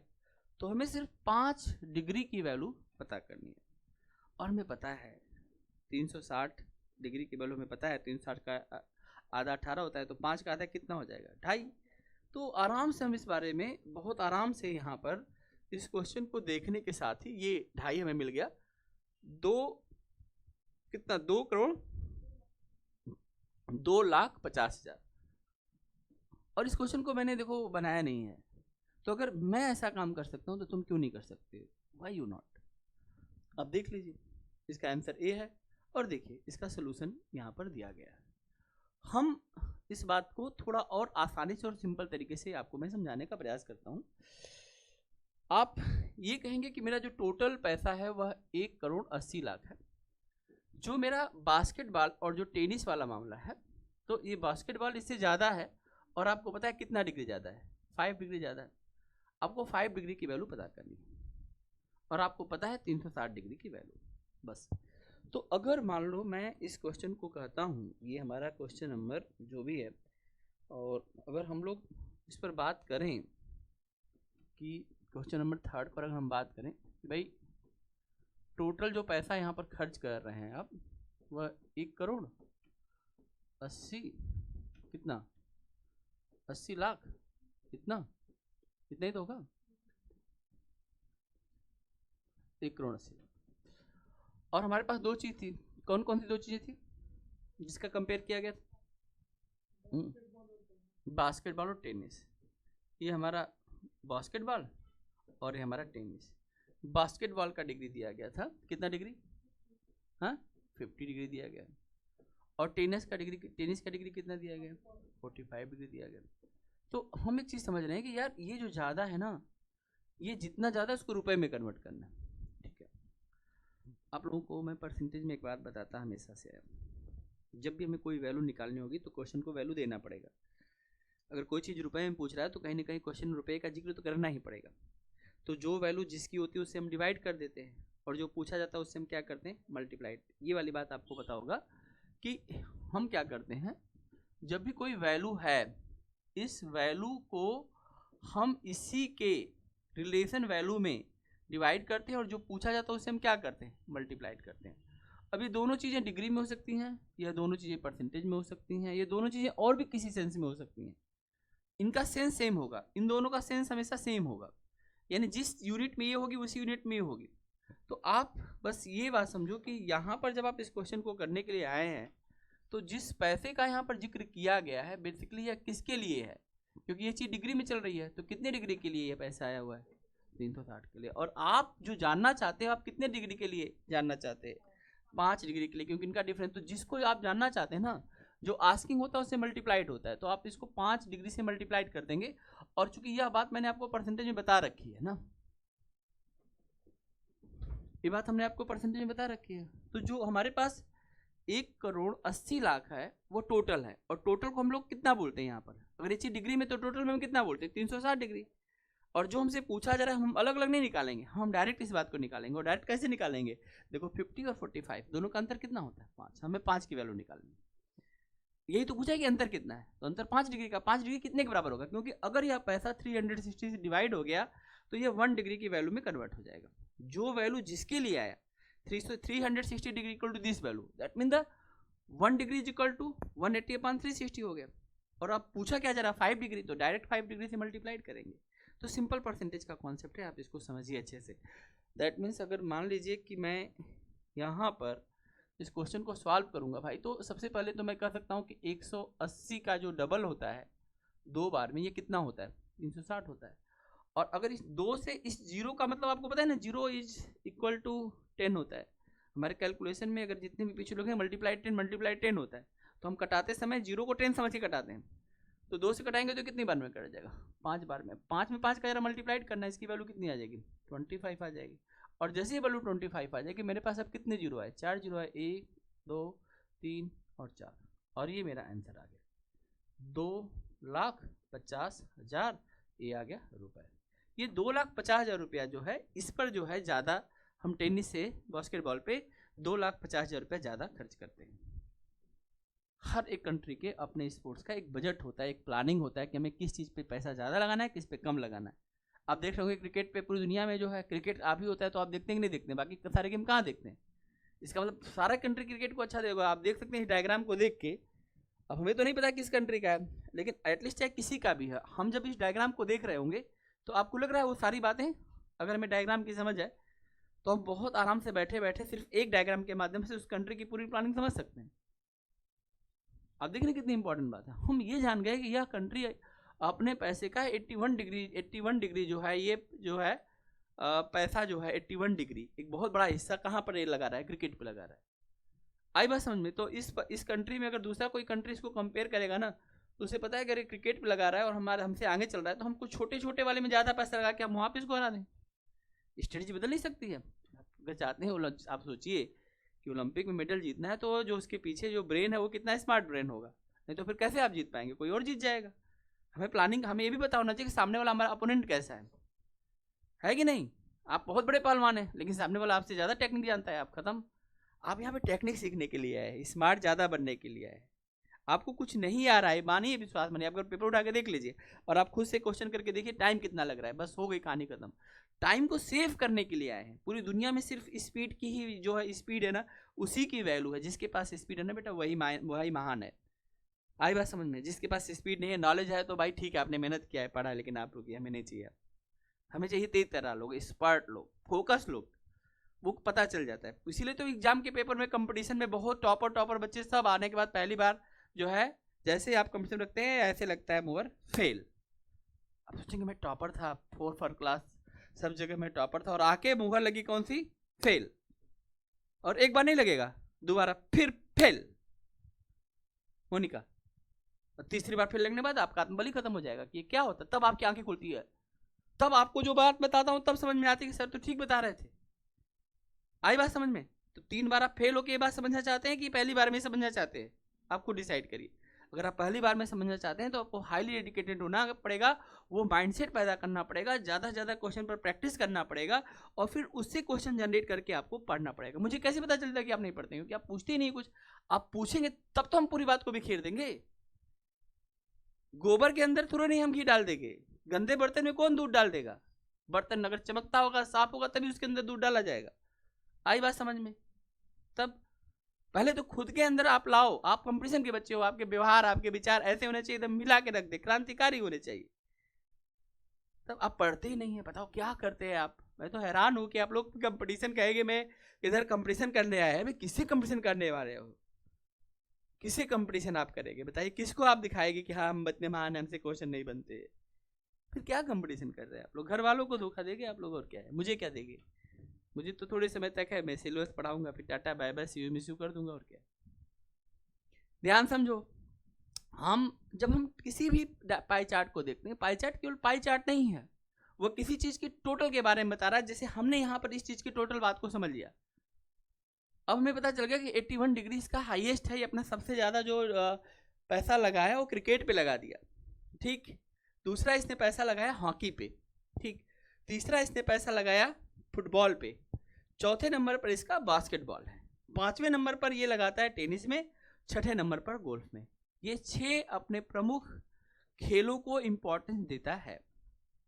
तो हम ये भी जान गए कि इन 6 खेलों के अलावा बाकी खेलों के लिए यहाँ पर बहुत ज्यादा स्कोप है, क्योंकि इसने उस पर काम ही नहीं किया है। तो हम एक डायग्राम देख के उस कंट्री के पूरे स्पोर्ट्स फॉलोइंग को हम एनालिसिस कर रहे हैं कि नहीं कर रहे हैं, हमें कुछ भी नहीं पता। खाली मैं एक डायग्राम देखा, और डायग्राम देख के अकल को आप में से मान लीजिए कोई बच्चा इतना पढ़ने में होशियार निकला, आईएएस बना, आपने यूपीएससी में क्वालिफाइंग किया, तो आप जब आप बनेंगे वहाँ पे डीएम बनेंगे, तो आपको करोड़ों रुपए का प्रोजेक्ट मिलता है। करोड़ रुपए का प्रोजेक्ट मिलेगा तो यही डीआई काम आता है। फिर पीछे की सारी योजनाओं को बैठे बैठे आप एनालिसिस कर लेते हैं, नहीं तो आपके नीचे बैठा अधिकारी आपको पागल बना देगा। आई बात समझ में? बात समझ में आ रहा है कि नहीं आ रहा है? मोनिका, वो मूवी देखी हो ना तुम, ठुकरा के मेरा प्यार मेरा इंतकाम देखेगी, देखी हो कि नहीं देखी हो? नहीं देखी हो तो देखना जाके। उसमें जो है, जो लड़की होती है वो बन जाती है पीछे से अधिकारी, और लड़के को छोड़ देती है। और लड़का गुस्से में फिर क्या करता है कि फिर वो क्लर्क होता है, लेकिन वो फिर जो है तैयारी करता है और उससे बड़ा अधिकारी बन जाता है, आईएएस की पोस्ट पे बनता है। और बाद में क्या होता है कहानी में, मजेदार बात क्या होती है ये भी सुन लो। कहानी में मजेदार बात ये होती है कि जो अधिकारी बनती है पीसीएस अधिकारी लड़की, उसके नीचे उसकी दोस्त उसके नाम पर करोड़ों और अरबों रुपए का घोटाला करते रहते हैं, और बाद में उसी को जेल जाना होता है। समझ में आई बात? तो नहीं समझ रहेगी, बुद्धि नहीं रहेगी, तो आपको सामने वाला अधिकारी आपको बेच खाएगा, जेल आपको जाना पड़ेगा, और प्रॉफिट नीचे वाले कमा लेंगे। आई बात समझ में? तो आपके अंदर वो आप ऑफिसर बन रहे हैं, ऑफिसर जैसा ब्रेन भी तो होना चाहिए, समझ भी तो होनी चाहिए। आई बात समझ में? नहीं है तो जाके देखो क्या करती हो फिर पूरे दिन, किया क्या, पढ़ते भी नहीं हो, मूवी भी नहीं देखते, तुम लोग कर क्या रहे हो? मुझे तो यही नहीं समझ में आ रहा है कि फिर जानकारी क्या है तुम लोगों की। देखो इधर, अब ये क्वेश्चन देखो, क्वेश्चन नंबर 4 बनाओ। How much percentage less in sport on football than that on cricket? बताओ, how much percentage less in spend on football that on cricket? देखो, क्रिकेट और फुटबॉल तो आप देख ही रहे हैं, सबसे ज़्यादा जो पैसा हमारा गया था किस पे गया था? 81 क्रिकेट पे गया था। और अगर हम क्रिकेट के बाद दूसरा हमारा कौन सा था? हाँ, फुटबॉल इसमें तो है ही नहीं। अच्छा, ये तो है 54। तो क्रिकेट हमारे पास है और फुटबॉल है, ठीक है। एक चीज़ हमारे पास 81 है, आपको पता ही है। दूसरा चीज़ हमारे पास 54 है। 54 हमारे पास क्या है? फुटबॉल है, ठीक। अगर हम यहाँ पर देखें, 9 5 45, 9 6 54 और 9 9 81, यानी 9 3 27। यहाँ पर हम देख सकते हैं 27 डिग्री का अंतर है, ठीक। दोनों में जो अंतर है, क्रिकेट 27 डिग्री ज़्यादा है, और 27 का डबल होता है 54। इसमें जो पूछा गया है वो हमें देख लेते हैं कि क्या पूछा गया है। इसमें पूछा गया कि how much percentage less on football यानी देन क्रिकेट। तो हम 27 और बटे में कितना कर देंगे? 81। 9 के टेबल में दोनों बार कटेंगे, 3 बार में 27 कट जाएगा, और 9 बार में 81 कट जाएगा। बल्कि अगर 1/3 आ जाएगा, अगर आप देखेंगे 27 से 3 ही बार में कट जाएगा। 27 यहाँ होता है 27 दूना 54, 27 यहाँ 81, 1/3 आ जाएगा। और 1/3 की वैल्यू तो आप लोग सब लोग जानते ही हैं, कितना होता है? 33, 1/3। तो अब बताइए, इस क्वेश्चन के लिए हमें कोई पेन उठाने की जरूरत थी? या आप एग्जाम में पेन उठाएंगे? पेन उठाएंगे कि ब्रेन उठाएंगे? दिमाग, दिमाग, दिमाग बहुत बड़ी चीज़ है। आई बात समझ में? और ये जो चीज़ आपको पढ़ाई जा रही, कोई भी अगर इस बात को ध्यान समझ रहा होगा, आप देख सकते हैं इस क्वेश्चन का आंसर हमारे पास 33 1/3 है। हम क्वेश्चन नंबर 4 के साथ हम लोग क्या कर सकते हैं, बहुत ध्यान से देखिए। ना समझ में आए तो मैं और दोबारा लिख के पढ़ा दूंगा, क्लास के बाद पढ़ा दूंगा। पढ़ाने की समस्या नहीं है, इस बात को ध्यान रखना। पूछने के लिए आप पूछो तो सही, मैं देखो तो सही, फिर मैं बताता हूँ नहीं बताता हूँ। पूछिए, पढ़ेंगे तभी तो आएगा, क्वेश्चन आएगा। हमारे पास यहाँ पर दो बातें हैं। पहली बात हमारी थी फुटबॉल की, और दूसरी हमारे पास क्या थी, क्रिकेट की। तो अगर हम मान लीजिए क्रिकेट और फुटबॉल को कंसीडर कर रहे हैं, तो क्रिकेट 81 डिग्री पर ऐसा क्वेश्चन में दिया ही गया है, और फुटबॉल हमारे पास कहाँ पर है बताइए, कितना, 54 डिग्री। तो हम ये देखना चाहते हैं कि ये जो फुटबॉल है और जो क्रिकेट है, इसमें इनका जो गैप बन रहा है वह गैप बन रहा है 27 डिग्री का, यही ना। इसका मतलब ये जो फुटबॉल है वो क्रिकेट से क्या है, कम है, लेस है। अगर ये लेस है तो हम इसी लेस का क्या जानना चाहते हैं, परसेंटेज जानना चाहते हैं। ऐसे आपने पीछे भी एक क्वेश्चन किया था, आपको याद होगा, जिसमें 75% आया था ना, याद है आप लोगों को, भूल गए, अधिक वाला निकाला था ना, 75% आया था 3/4 करके। तो यहाँ पर जैसे हम अधिक निकालते हैं वैसे ही कंपेयर ही तो हुआ, और कंपेयर करते समय हम क्या करेंगे, लेस के बारे में पता करेंगे। तो हमने देखा कि लेस के नाम पर 27 डिग्री है, लेकिन ये 27 डिग्री किससे लेस है, कंपेयर किससे हुआ, 81 से, और मल्टीप्लाइड हम किससे कर देंगे, 100 से। अच्छा देखो, ये सब जो वैल्यू है, बड़ी अच्छी बात समझो जरा ध्यान से। बेसिकली जितनी भी वैल्यू आई, क्योंकि देखो चीज़ें डिग्री में थी, तो जो तुमको हम शुरू समझाते आए हैं कि अगर डिग्री में होगा तो पूरी चीज़ 360 में होगी, तो एक्चुअली में हम चीज़ों को 360 के फैक्टर में हम डिस्ट्रीब्यूट कर देंगे। इसीलिए आप देखेंगे कि जो वैल्यू दिया था 1,80,00,000, वो भी देखो 9 के टेबल की वैल्यू है। इनका गैप देखो 9 के टेबल की वैल्यू है, ये दोनों वैल्यू 9 के टेबल की वैल्यू है। तो एक्चुअल में डाटा को उसी फॉर्मेट में दिया जाता है ताकि वैल्यू निकल के कुछ कंक्रीट वैल्यू निकल के आए। और ज़्यादातर क्वेश्चन के साथ ऐसा होता है कि कुछ भी वैल्यू नहीं देते हैं, क्या वैल्यू देंगे वो उनका कन्फर्म फिक्स है। और ये जब आप पढ़ते हैं तब आपको फिर इस डाटा की समझ होती है। मैं क्यों 5% और 18 के पीछे पड़ा हूँ, क्योंकि मुझे पता है कि क्वेश्चन कहाँ से लेके जाएंगे, इसी के इर्द गिर्द लेके जाएंगे। ये चीज़ आपको मैंने परसेंटेज में सिखाया होगा, जिन बच्चों को पढ़ाया होगा, जिनको नहीं पढ़ाएंगे उनको तो पढ़ाना ही है। तो हमने देखा कि यहाँ पर पूरे इस मामले में हमने देखा कि ये 27 कम है। 27 कम कहाँ से है, 81 से, और मल्टीपल क्या कर देंगे हम, 100 से कर लेंगे। तो यहाँ पर आप देखेंगे कि 27 से जो है 81 कटा देंगे, कितनी बार में कटा देंगे, 3, और इसकी वैल्यू कितना आ जाएगी, 33, 1/3 क्या परसेंट। आई बात समझ में, जरा बार गेट खोलो।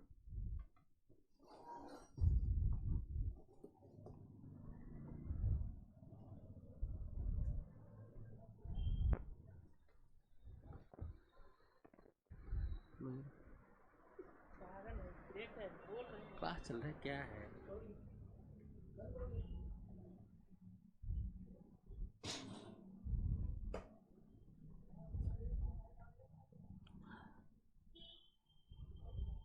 तो हमने देखा कि बहुत आसानी से हम लोग इस चीज़ को कर सकते हैं बेटा।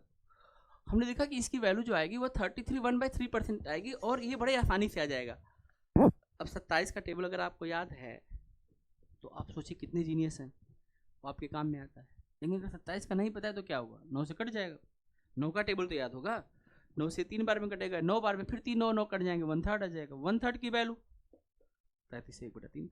तो ये इससे कम है, परसेंटेज में कितना कम है, इस वैल्यू की तुलना में, इस वैल्यू की तुलना में जितना पैसा हम यहाँ खर्च करेंगे, इससे हम 33 1/3 पैसा यहाँ पे कम खर्च करेंगे। मतलब अगर यहाँ पे हम मान लो कि यहाँ पर अगर हम 30 लाख खर्च करेंगे तो यहाँ पर हम 20 लाख खर्च करेंगे। 1/3 का मतलब क्या हुआ, 1/3, आप इस बात को समझिए, 33 से 1/3, ये वैल्यू आपको पढ़ाए होंगे परसेंटेज में जरूर, बिना इस वैल्यू को पढ़ाए तो हम आगे बढ़ ही नहीं सकते हैं। 33 से 1/3 को लिखे होंगे फ्रैक्शन में, इसकी वैल्यू 1/3 होती है। तो 1/3 में दो वैल्यू है, एक वैल्यू जो नीचे की होती है या किसी फ्रैक्शन में इसके टोटल को प्रेजेंट करती है, और जो ऊपर की वैल्यू होती है वह या टेकन या कंसीडरेशन वैल्यू होती है, जिसमें हम कंसीडर कर रहे होते हैं। तो अगर मान लीजिए हम कह रहे हैं कि हमारी चीज़ टोटल 3 है और 3 में से एक कम है, तो कहने वाला अपने आप को 3 बोलेगा और सुनने वाला अपने आप को कितना बोलेगा, 2, मतलब 1 कम बोलेगा। तो अगर ये 3 है तो वो 2 है, तो 3:1 में पैसा बढ़ जाएगा, 3:1 में नहीं, 3:2 में पैसा बढ़ जाएगा, क्योंकि 3 1/3 में टोटल चीज़ 3 है। कौन सी चीज़, जिसे कंपेयर किए, ये चीज़ कंपेयर वाली 3 है और ये इससे कम है तो 2 हो गया। तो 3:2, इनका रेशियो निकालोगे ना 81 का और 54 का, तो 3:2 ही आएगा। लेकिन ये बात हमें फ्रैक्शन पहले ही बताता है। तो अगर मान लो हम यहाँ पे 30 लाख लगाएंगे तो यहाँ पे 20 लाख लगाएंगे, यहाँ पे 3 करोड़ लगाएंगे तो यहाँ पे 2 करोड़, ये इसके रेशियो को बताता है। इसीलिए रेशियो और परसेंटेज क्या है, इंपॉर्टेंट है कि जो भी चीज़ है उस रेशियो में हम उन चीज़ों को यूज करते, तो आप आसानी से इसको बना सकते थे। तो मान लो मैंने आपको परसेंटेज वाला पाई चार्ट बना दिया और उन्होंने बताया कि हम पाई चार्ट को 2 तरीके से हैंडल कर सकते हैं, परसेंटेज में और डिग्री में। तो डिग्री वाला, ये सारा डिग्री वाला क्वेश्चन कर रहे हैं ना, तो आपको डिग्री का करके आना चाहिए था कि नहीं करके आना चाहिए था? आप करके नहीं है, यहाँ तक कि हमने जो पढ़ा है उसी को आप याद करके नहीं बैठे हुए। फिर आप मेरे इमोशन को समझिए, मैं इसलिए तो पढ़ा रहा हूँ कि आपको समझ में, आपको समझ में नहीं आ रहा है या आप नहीं पढ़ रहे हैं, दोनों दो ही चीज़ तो हो सकती है। तो समझ की तो प्रॉब्लम है ही नहीं, क्योंकि अगर समझ में नहीं आता तो आप यही मुझे टोक देते। तो फिर किस प्रॉब्लम है कहाँ, उसको डिटेक्ट करो। कब डिटेक्ट करेंगे आप लोग? समझ आ रही बात? मेहनत करो बेटा।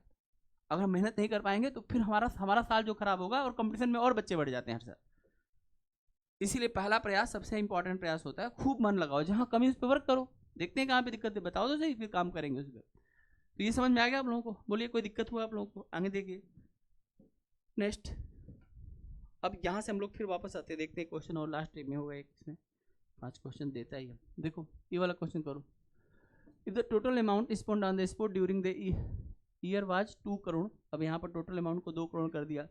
The amount spend on the cricket and hockey together, दोनों का है, तो 360 डिग्री की वैल्यू दे दिया है। हॉकी और क्रिकेट का पूछा है, तो आपको पता है क्रिकेट हमारे पास कितना है, 81 है, और हॉकी हमारे पास कितना है, हॉकी हमारे पास कितना है देखो 63। अगर हम इन दोनों को जोड़ दें तो 144, 81 और हमारे पास 63, 144। तो हमें 144 डिग्री की वैल्यू निकालनी है।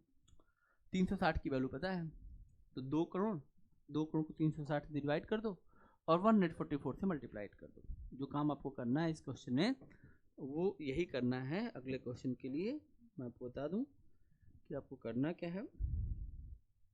2 CR है, यह वैल्यू ऑफ 360 डिग्री है, and question asking about the 144। ये 144 कहाँ से आया, 81 डिग्री और कितना 63 डिग्री। अगर हम इनको जोड़ दें दोनों को तो आप देखेंगे इसकी वैल्यू आ जाएगी 144 डिग्री। ये है पूरा मामला।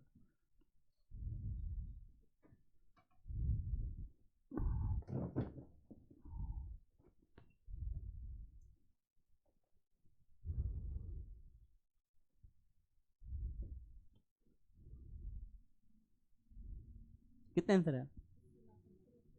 40%। अगर आपको समझ है डिग्री और परसेंटेज का तो 40% पैसा इसका लगेगा, और 2 करोड़ का जो 40% होता है वो 80 लाख होता है। ठीक है, इसीलिए बार बार कर रहा हूँ कि relation between the degree and percentage is very important. जिस चीज़ को हम लोग यहाँ पे 144 डिग्री अगर पढ़ रहे हैं, अगर आपने 18 का टेबल पढ़ा होगा तो 18 का टेबल 8 बार में जा करके 18 का टेबल अगर हम 8 बार पढ़ दें तो 144 होता है, और अगर 5 का टेबल अगर हम 8 बार पढ़ दें तो 40 होता है। दैट मीन जिस चीज़ को हम निकालना चाहते हैं वो 144 डिग्री है। लेकिन दूसरे सेंस में हम ये भी कर सकते हैं कि जिस चीज़ को हम निकालना चाहते हैं उस वैल्यू का 40% है, और 40% निकालना तो बहुत आसान काम है। और 2 करोड़ का 40% 80 लाख, ये सिंपल कैलकुलेशन है। ठीक, आप इससे भी निकालेंगे तो इसका जवाब 80 आएगा। लेकिन फिर मैं कह रहा हूँ कि मैं ये चीज़ तो नहीं करूँगा, क्योंकि मुझे पेन नहीं चलाना है। मेरा टारगेट आंसर है, ना कि मुझे सोल्यूशन वहाँ पे दिखाना है कि मैं इस तरह से लिख के ला रहा हूँ। तो आखिर में सोल्यूशन जाने का अगर हमारे पास कोई रास्ता है जहाँ पर हम स्केप कर सकते हैं, उसको क्यों नहीं कर रहे हैं? हम दूसरी बात क्यों नहीं समझते हैं? दूसरी बात हमारे समझ में क्यों नहीं आ रहा था कि 144 डिग्री जो है ये अपने आप में कितने % की वैल्यू है? तो हम फिर नीचे 360 से नहीं कर रहे होंगे, बल्कि हम 100 से देखो, अगर 40% है तो 40 पर 100, तो जहाँ 360 है वहाँ पे 100 हो गया, ऊपर 40 हो गया। बल्कि हम और आसानी से कर सकते हैं। ठीक है, 40% का मतलब कितना होता है 2/5, तो हम इसका 2/5 कर लेंगे, यानी 4/5। अब 4/5 का मतलब 80 लाख। तो मैं भी तो आपके सामने कर रहा हूँ ना, मैंने कौन सा पेन चला दिया? मैं तो आपको समझा रहा हूँ कि रास्ते हमारे पास बेहतर रास्ते हैं, हम बेहतर रास्ते। क्वेश्चन बनाना कौन सी बड़ी बात है? क्वेश्चन बनाना एक सामान्य, आप कोई चीज़ का आंसर दे रहे हैं तो ये सामान्य बात है। आप उसको अप्लाइड करके स्पीड लाए तो वो नई बात है। समझिए इस चीज़ को। तो अगर बच्चों हम लोग इस क्वेश्चन को अगर सॉल्व करते हैं तो सॉल्व करने के दौरान हम लोग ये चीज़ कहेंगे कि भाई देखिए, ये हमारे पास जैसे पहले मैं इसी को कर देता हूँ ताकि आपको लगे कि नहीं जो है सर हमको गलत नहीं पढ़ा रहे हैं, नहीं तो आप कह देंगे सर ने तो गलत ही पढ़ा दिया था। देखो मैं आंसर निकाल के दिखा देता हूँ कैसे लगा। अगर हम टेबल पढ़ना चाहें तो सबसे पहले तो मैं टेबल अगर पढ़ूँ तो किसका टेबल पढ़ूँ? 12 का टेबल। 12 दूना 24, 12 3 36, 30 बार में आ जाएगा। आप लोगों को पता होगा कि 12 का स्क्वायर ही होता है। अगर मैं इस चीज को आगे कटाना चाहूँ 3 से तो 3 से कट जाएगा और इसकी वैल्यू 4 आ जाएगी। 4 में अगर हम 2 का मल्टीप्लाइड कर देंगे तो कितना हो जाएगा? 8। 8/10 और ये पैसा ध्यान रखना CR में है। अगर हम 10 से किसी भी नंबर को भाग देते हैं तो दशमलव लगेगा ना, एक अंक का दशमलव। 0.8 CR और 0.8 CR का मतलब क्या हो गया बताओ? 80 लाख, 80 लाख रुपीज। ठीक, इन दोनों ही प्रोजेक्ट पे अगर 2 करोड़ का प्रोजेक्ट है, स्पोर्ट्स का बजट अगर 2 करोड़ में जाएगा तो 80 लाख रुपया खाली किस पे लग रहा है? इन 2 गेमों पर। कौन कौन से 2 गेम थे हमारे पास? एक हमारे पास क्रिकेट था और दूसरा हमारे पास कौन सा था? हॉकी था। ठीक है ना भाई, ये पूरा कैलकुलेशन है जो आप यहाँ पर देख सकते हैं जो आपने किया होगा। लेकिन जब मैं इस चीज को मेंटल मैथ से करता हूँ तब मैं बात को एकदम से बदल देता हूँ। और तब मैं क्या करता हूँ, ध्यान से जरा सुनना। जब हम इस चीज को किसे कर रहे हैं? मेंटल मैथ से। 144 डिग्री आपके दिमाग में आया और मेंटल मैथ ये कहता है कि यार 144 डिग्री जो होता है, आप इस बात को बहुत ध्यान से देखिएगा। मैं यहाँ पर चीज़ों को अलग तरीके से करने की कोशिश करता हूँ। मैं कहता हूँ कि अगर मैं इसको ऐसा करता हूँ तो इसकी वैल्यू जो है 144 डिग्री जो है यह कितने परसेंट के बराबर है?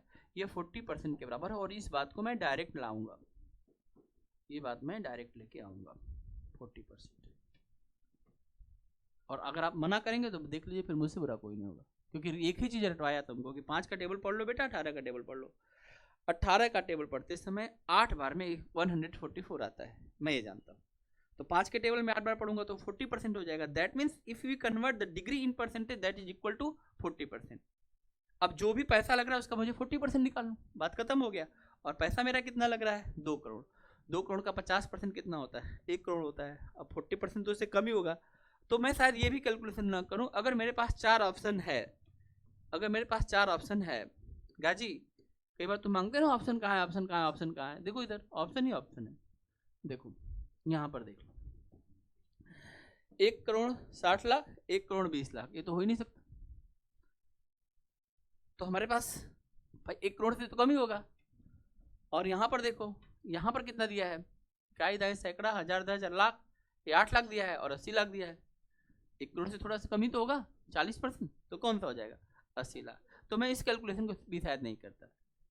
अगर मैं ऑप्शन की तरफ देखूंगा तो मैं क्वेश्चन देखूंगा और दिमाग में छोटी सी बात डालूंगा, 144 जरूर जोड़ूंगा, उसकी वैल्यू निकालूंगा, उसको मैं कहूंगा कि इसकी वैल्यू जो है वह 40% है और 2 करोड़ का 40% 1 लाख से कम, मतलब 1 करोड़ से कम होगा, थोड़ा ही कम होगा। और तुरंत आंसर टिक करूंगा, ऑप्शन को काटते और आगे बढ़ जाऊंगा। अब जब मैं इस प्रवाह में हूं तो आपको क्या लग रहा है? सिलेक्शन मेरा होगा कि आपका होगा?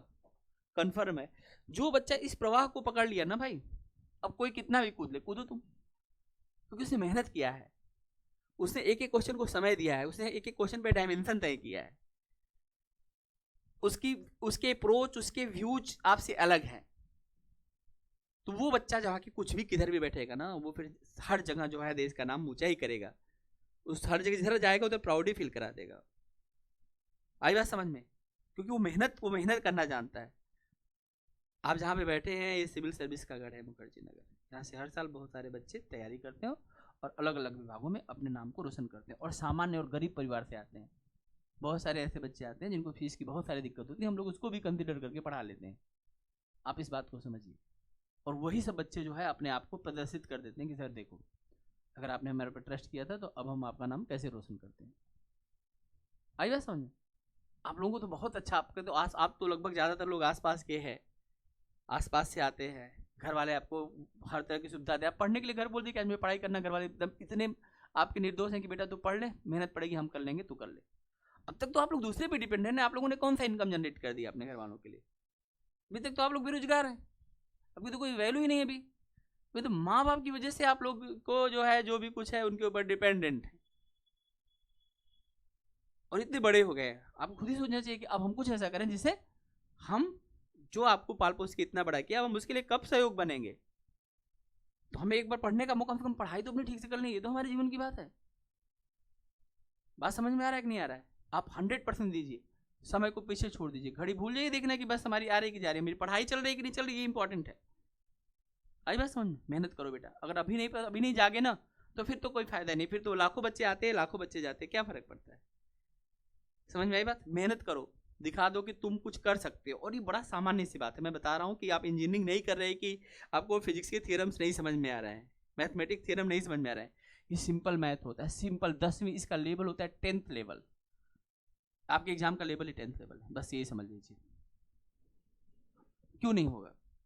बिल्कुल कर सकते हैं आप लोग। तो हमने अब तक ये देखा कि पाई चार्ट जो है कैसे काम करता है। पाई चार्ट के 2 डायमेंशन थी, मैंने दोनों पे पिछली वीडियो मैंने आपको जो है परसेंटेज वाला बताया था कि अगर डाटा हमारे पास परसेंटेज में आता तब कैसे करना है।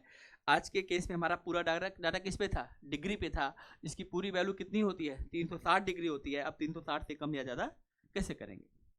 और उन्होंने ये भी बताया कि अगर कोई चीज़ अगर ज़्यादा हो रही है तो उसका तरीका आपको बताया, जैसे हमने वो बीमारी वाले केस आपको समझाया। हाँ, इंटरसेक्शंस हो जाएगा फिर चीज़ों को। आई बात समझ में? या फिर किसी नए डायमेंशन में बात होगी फिर? तो बताओ आपको पाई चार्ट समझ में आया कि नहीं आया?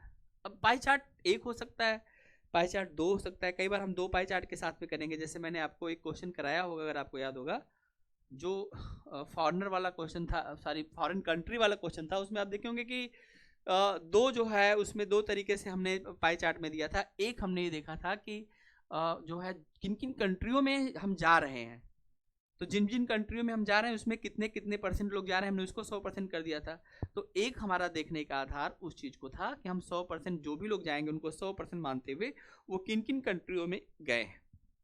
और दूसरा हमारे पास आधार था कि जब उन कंट्रियों में गए तो किस एज ग्रुप के लोग गए, तो हम फिर एज ग्रुप के आपको 100% मानते हुए, और उसमें कैसे मानेंगे देखो, तो हम जैसे हम क्या कहेंगे कि अब मान लो हमने कह दिया बिलो 15 ईयर्स, तो अब जितने छोटे बच्चे भी हैं तो वो बिलो 15 ईयर्स में आ जाएंगे। ऐसे हम एबव 60 ईयर्स कर देते हैं, एबव 50 ईयर्स कर सकते हैं। तो ऊपर, क्योंकि ऊपर कितने भी कौन जी रहा है, तो हमें पता चल गया कि ये जो है एज ग्रुप के हिसाब से हमने डिवाइड कर दिया। ये बच्चों वाला ग्रुप है, 15 साल के नीचे वाला, ये 50 साल के ऊपर बुजुर्ग या एजेड लोगों का ग्रुप है, ठीक है। ये जो है थोड़ा सा जो है वयस्क बच्चों, एडल्ट बच्चों का ग्रुप है, ये थोड़ा वर्किंग लोग हैं, वो हैं ना। हम पूरे एज ग्रुप के हिसाब से समझ पा रहे हैं किस एज के ग्रुप के लोग बाहर जा रहे हैं। आई बात समझ में कि नहीं आ रही? और किसी चीज़ की आप कोई बात समझ रहेगी तभी तो आप कुछ इंटरनेशनल लेवल पर आप उस चीज़ को कुछ समझ पाएंगे। तो डायग्राम आपको पूरी बात समझा रहा था। हर एक पाई चार्ट का एक डायग्राम आपको एक अलग ओपिनियन, एक अलग एक्सपोजर देता है, आपको समझाता है कुछ चीज़ें। आप क्या है बस खाली क्वेश्चन बनाने के चक्कर में लगे हुए हैं। जब आप किसी चीज़ को देखते ही पूरी कहानी समझ गए तो क्वेश्चन तो आपसे बनेगा ही बनेगा। इसीलिए हम पाई चार्ट में केवल पाई चार्ट को देख करके पूरी बात तक पहुंच जाते हैं, आखिरी बात तक पहुंच जाते हैं कि इसमें क्या क्या बातें हो सकती हैं। बाकी क्वेश्चन आपको बताया कि 3 जगह से पूछेगा। परसेंटेज से आपने देखा, परसेंटेज से क्वेश्चन पूछा गया है। एंगल और परसेंटेज रिलेशन से क्वेश्चन बन सकता है, सेंट्रल एंगल वाला क्वेश्चन बन सकता है। वाइस वर्सा, इसमें देखिए उल्टा पूछ दिया। जब हम परसेंटेज में चल रहे थे तो हम एंगल में जा रहे थे, अब एंगल में दिए तो परसेंटेज में पूछ सकते हैं कि नहीं पूछ सकते हैं? बिल्कुल पूछ सकते हैं। आई बस रेशियो से हम क्वेश्चन पूछ सकते हैं। आप देख रहे हैं सारा क्वेश्चन रेशियो से आप कंपेयर करके, और एवरेज से। ये 3 टॉपिक इसमें और इंक्लूड हो जाता है, और पाई चार्ट की समझ। आई बात समझ में? तो आपको बताओ ये पाई चार्ट समझ में आया कि नहीं आया? अब बच्चे छोड़ के आ जाते हैं, सर ये तो बस पूछिए मत क्या था। अरे क्या इसमें कुछ है ही नहीं भाई, तुम पढ़ते नहीं हो। इसी से पता चलता है, जो कहता है ना कि नहीं करके आया, बस समझ गया मैं कि पढ़ता नहीं है, लेकिन हम नहीं बोलते उससे, हम चुप रहते हैं। अच्छा बेटा फिर क्या हुआ? हम भी बड़े गंभीरता से पूछते हैं, अच्छा बेटा और कौन सा किया तुमने, अच्छा ये बताओ ये कैसे किया। फिर जब बच्चा बताता है कि ये क्वेश्चन मैंने किया, तो मैं दूसरा क्वेश्चन पूछ देता हूँ कि तुमने ये क्वेश्चन कैसे बनाया। अब जैसे ही वो मुंह खोल के बताएगा ना, तो मैं जान गया कि इसका सिलेक्शन नहीं होने वाला है। फिर उसको डांटता बहुत हूँ मैं। जब ठीक से पढ़े तुम, तो फिर तुम अपने कॉपी खोल के देखो कि तुमको ये बात ठीक समझाए, क्यों नहीं कॉपी खोले। तुमको हम 100 किताबें थोड़ी नहीं पढ़ने के लिए बोल रहे हैं, कम से कम लोग कितनी कितनी किताबें पढ़ जाते हैं। तुम एक चीज को पहले जो तुमको पढ़ाया जा रहा है उसको 100% ठीक चीज से मजबूत करो, फिर तुम देखो इसका मैजिक। आई बात समझ में? तब मैं समझ जाता हूँ कि पढ़ाई नहीं है, फिर नहीं पढ़े तो तुम फेल नहीं होगे तो कौन फेल होगा। आपको बता रहा था अभी मैं कल, एक बच्चा है 85 क्वेश्चन किया हुआ है, 85 क्वेश्चन जो यूपीपीसीएस के पेपर में, ठीक। 75 प्लस करने वाला बच्चा सुरक्षित है, 85 करके रो रहा है। क्यों? क्योंकि सीसेट में किया ही नहीं उसका। और मैथ के क्वेश्चन जो ऐसे हम जिसको ऐसे उंगली रखेंगे इसका आंसर ही, इसका आपको दूंगा तो आप बना देंगे जितना आप पढ़े, और रो रहा है। और बोला उसको कि तू एक काम कर, जब तुझे होगा एग्जाम के 1-2 महीने पहले मेरे पास बैठ जाना, मैं तेरे को बता दूंगा क्या क्या आता है, मैं यहाँ तक बता दूंगा तेरे को, पीछे के 10 साल के ट्रेंड को पकड़ के ये बताया जा सकता है कि इस पेपर में आने की संभावना क्या है। लेकिन वो तो एक्सपर्ट ही बता सकता है ना, क्योंकि बच्चा तो क्वेश्चन ही नहीं समझ में रहा, उसी से उबर नहीं पा रहा है, अब रोने का क्या फायदा फिर। और इस बार 1100 सीटें थी, 1100 सीट बहुत बड़ी मायने रखती है।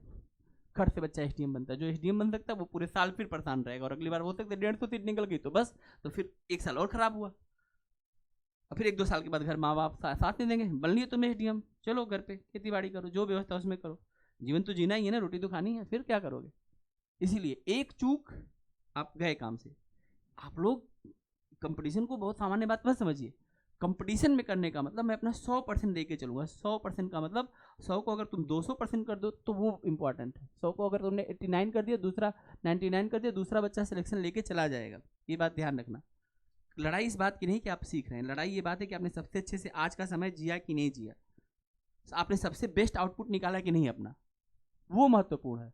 अगर आप वो चीज़ सीख गए तो आपके लिए फिर ये खाली आर्ट है, फिर नहीं तो फिर से स्ट्रगल है, दोनों चीज़ें हैं।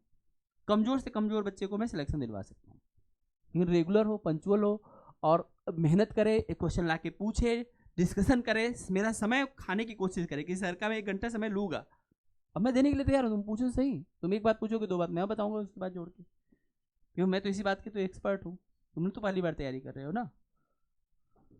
ठीक, तो ये बात आप ध्यान रखना है। और हम लोग अभी तक जो है हमने केवल एक चीज़ सीखा, अब तक हम लोग ने पाई चार्ट पर देखा, और मैं मानता हूँ कि पाई चार्ट की समझ आपके पास में है, पाई चार्ट के क्वेश्चन आपसे बन जाएंगे। हम लोग दूसरी बात सीखेंगे, दूसरा चीज़ हमारा है लाइन ग्राफ। हम आपको लाइन ग्राफ सिखाते हैं, आप ज़रा ध्यान से देखिएगा, ठीक है। पाई चार्ट से अगर हम बाहर निकलते हैं तो इसमें क्वेश्चन की कमी नहीं बेटा, ये मत कर देना क्वेश्चन नहीं, पूरा गूगल भरा पड़ा हुआ क्वेश्चन से, कहीं से भी क्वेश्चन जो है आप लेके आप बना सकते हैं। मैं लाइन ग्राफ पे चलता हूँ, ये चीज़ मुझे आपको पढ़ानी थी और मैं ये चीज़ आपको सिखाता हूँ, लाइन ग्राफ। आइए मेरे साथ, ठीक। और मैं आज बहुत खुश था कि भाई चलो हमारे बच्चे हैं ना, कम से कम पाई चार्ट पढ़ा दिया हूँ, तो 2-3 दिन छुट्टी मिला होगा, ये सब पाई चार्ट एकदम चबा के आ गए होंगे, इसका हलवा बना दिए होंगे। और तुम लोग क्या बनाए हैं? कुछ नहीं, खुद हलवा बन के आ गए। देखो मैं लाइन ग्राफ, मुझसे मेहनत करवा लो, मैं ये कर रहा हूँ, मुझे इस बात का भी दुख भी नहीं है कि मुझसे मेहनत करवा, मुझसे तुम मेहनत करवाओ, मेरा खून पियो तुम, ठीक है, लेकिन कुछ करके तो दिखाओ। गाजी जी, रेखा, रेखा चित्र इसको बोलते हैं, ठीक। लाइन ग्राफ, ये हमारा टॉपिक है लाइन ग्राफ। ये हमारे डीआई का दूसरा इंपॉर्टेंट पार्ट होता है लाइन ग्राफ। लाइन ग्राफ की इंपॉर्टेंस इतनी ज़्यादा है कि तुम पूछो मत। पाई चार्ट किसी चीज़ के टोटल को बता रहा था, टोटल को जानना एक बात है, लाइन ग्राफ हमसे कहता है जितने भी सेंसिटिव मामले होंगे उसमें लाइन ग्राफ का प्रयोग होगा। जैसे शेयर मार्केट को उठा के देखो, शेयर मार्केट में एक शेयर 1 रुपए का था और वो 3 रुपए का हो गया, ऐसे पहाड़ की तरह बनाता है मोनिका, ऐसे पहाड़ बन जाता है, 1 रुपए का और 3 रुपए पहुंच गए, और इतने में गेम हो गया, करोड़पति बहुत बन गए, इतने में बहुत करोड़पति बन गए। मान लीजिए आपके पास 1 लाख रुपया है, 1 लाख रुपया आपके पास है, और जो कंपनी है, जो कंपनी जिस कंपनी से आप शेयर, जिसके माध्यम से आप शेयर खरीद रहे हैं, वो कहता है कि आपके पास अगर 1 लाख है तो मैं आपको 20, उसका 20 गुना पैसा आपको दे दूंगा, मतलब आपके पास 1 लाख है तो आप 20 लाख रुपए का शेयर खरीद सकते हैं। कितने का शेयर खरीद सकते हैं? 20 लाख का। निखिल जी के पास 1 लाख रुपया था और कंपनी ने कहा तुम 20 लाख का शेयर खरीद दो, और कंपनी कह रही है कि देखो जब इसमें घाटा होगा और जैसे तुम्हारे 1 लाख खत्म हुए ना मेरा, तो वो 1 लाख भूल जाना, लेकिन जब यह वैल्यू 20 से ऊपर बढ़ती रहेगी, समझो इस चीज़ को, जब ये वैल्यू 20 से ऊपर बढ़ती रहेगी चलने दो, लेकिन ये जैसे वैल्यू 20 से 19 हुई ना बेटा, तो तुम्हारे 1 लाख तो खत्म हो गए, तो मैं सारे शेयर उसी समय बेच के अपना पैसा वसूल कर लूँगा, काम खत्म हो गया। समझो बहुत चालाक होती हैं कंपनियाँ। लेकिन अगर तुम्हें बाजार का ट्रेंड पता है, तुम डीआई के मास्टर हो और तुम कंपनी के एनालिसिस को जानते हो और इस मार्केट की नब्ज तुम्हें पता है ना बेटा, तो बिना कुछ किए तुम इतना पैसा कमा सकते हो घर बैठे बैठे, हर क्लिक पे पैसा कमा सकते हो। किसकी वजह से? लाइन ग्राफ की वजह से। अब देखिए क्या होगा निखिल जी का, नेक्स्ट जी के पास मात्र 1 लाख रुपए और शेयर कितने खरीदे? 20 लाख का। शेयर कितने का हो गया? 3 रुपए का। एक जब इन्होंने खरीदा था तब 1 रुपए का था और हो गया उसी दिन वो शेयर कितने का पहुंच गया? 3 रुपए का। तो 2 रुपए हुए, मतलब 3 गुना पैसा हुआ। तो 20 लाख का जरा 3 गुना कर दो, कितना हो गया? 60 लाख रुपया। कितना हो गया? 60 लाख। तो इन्होंने जो है 60 लाख रुपया और उसमें इन्होंने बेच दिया। इनके पास कितना पैसा आ गया? 60 लाख। लगाया कितना था? लगाया कितना था? 1 लाख। और हो कितना आ गया? 60 लाख। 1 रुपया 1 लाख लगा के 60 लाख एक दिन में कमा लिए। 59 लाख का प्रॉफिट है। क्योंकि जैसे ही 1 लाख रुपया कर रहे हैं, इनकी स्पेंड लिमिट 20 लाख की हो जाती है। यानी अपने अब ये 20 लाख का सामान खरीद सकते हैं और 20 लाख का सामान खरीदने के बाद इन्होंने उसको बेच दिया 60 लाख में। और लगाया कितना? मात्र 1 लाख। 20 लाख लगा नहीं है, 20 लाख इनकी क्रेडिबिलिटी बन जाती है। समझ में आई बात? लगाया 1 लाख, लिमिट मिल गई 20 लाख की, बेच दिया 60 लाख का, फायदा कितने लाख का हुआ? 59 लाख का। 1 लाख रुपया लगा के 59 लाख का मामला हो गया। वो 1 लाख डूब भी सकता था अगर मार्केट का ट्रेंड नहीं पता है। तो इसीलिए इंट्राडे में लोग पैसे डूब जाते हैं।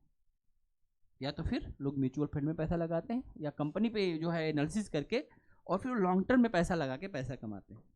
याद रखना, ये शेयर मार्केट नहीं है, शेयर मार्केट है। खा जाएगा। मार्केट कब ऊपर जा रहा है और कब नीचे जा रहा है कुछ पता नहीं रहता किसी को। सिर्फ कुछ लोग जो एनालिसिस लोग होते हैं, जो एनालिटिकल माइंड रखते हैं, वो उस चीज़ को केवल समझ पाते हैं। और कभी कभी उनका भी दिमाग फेल हो जाता है। किस रीजन से, किस फैक्टर की वजह से देश में किसकी गवर्नमेंट बन रही है, इसे शेयर मार्केट पे इफेक्ट हो जाता है। आप समझ रहे हैं? केवल एक फैक्टर थ्रू नहीं है। उसी कंपनी के आप सोचेंगे केवल कंपनी के प्रोफाइल से और कंपनी से डाटा के पे ध्यान रखने से नहीं शेयर मार्केट चलता है। शेयर मार्केट बहुत सारे रीजन से इफेक्ट करता है और इन सब चीज़ों को हम लोग हैंडल करते हैं लाइन ग्राफ से। लाइन ग्राफ सेंसिटिव मामला, जहाँ पैसे का मामला है वहाँ पे लाइन ग्राफ चलेगा। पैसा एक सेंसिटिव बात है, ठीक है, उससे अपने जीवन की भौतिक चीज़ों को खरीद सकते हैं। तो लाइन ग्राफ में हम उस चीज़ को देखते हैं। ठीक। दूसरा चीज़, मान लीजिए कि किसी एक व्यक्ति का चोट लग गई, बीमार हो गया, बुखार हो गया, कोई भी चीज़ हो गई, दिव्यांश तुम्हारी तबीयत खराब था, तुम हॉस्पिटल गई होगी। जाने के बाद जो है, जो अच्छे हॉस्पिटल होते हैं वो तुरंत क्या करते हैं? देखो, दो बातें। या तो तुम एक काम करो, जो है मेडिकल स्टोर चले जाओ, दिव्यांशी तुम बताइए कि मेरे को सर दर्द है, बुखार है, उसने 4 गोली दिया होगा, तुम खाई होगी और आज मेरी क्लास में बैठ गई। हाँ, इसके सिंह सर बहुत खुश हो गए, मैं ठीक भी हो गई हूँ। ठीक, तुम्हारे बगल में है इधर, ये भी, इनका भी तबीयत खराब था, अकेले तुम नहीं हो, बहुत सारे लोग हैं। ऐसे मत सोच लेना कि मैं एक व्यक्ति को बोलता हूँ तो उसी को बोल रहा हूँ। वो बात सब पे लागू होती है। जो भी बात बोलूँगा वो सबके लिए है। कभी इंडिविजुअल मत सोच लेना दिव्यांशी कि तुम्हारी तबीयत खराब हो रही है। तुम्हारे पीछे भी एक लोग हैं, उनका भी तबीयत खराब है, बगल में भी तबीयत खराब है, सब बीमार हैं इधर। अब सुनो ध्यान से। तो अगर आप किसी सही ईमानदार डॉक्टर, वैसे तो अभी इस प्रोफेशन में बड़ा दिक्कत है, इतना सब टेस्ट करवा देते हैं बिना बात के भी, लेकिन अगर आप सही जाएंगे एक्सपर्ट डॉक्टर के पास में, बढ़िया डॉक्टर के बारे में, या आपका कोई फैमिली डॉक्टर हो या जो आपका ट्रीटमेंट बार बार करता हो, तो वो आपको 1 गोली देगा बस, या बहुत ज़्यादा से ज़्यादा, बहुत ज़्यादा सीरियस है तो 2 गोली देगा। और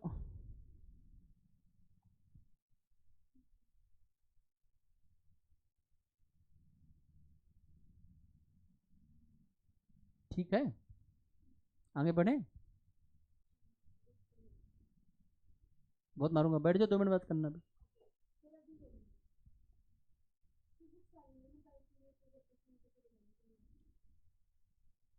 बाहर जाओ, जाके बाहर बात करो।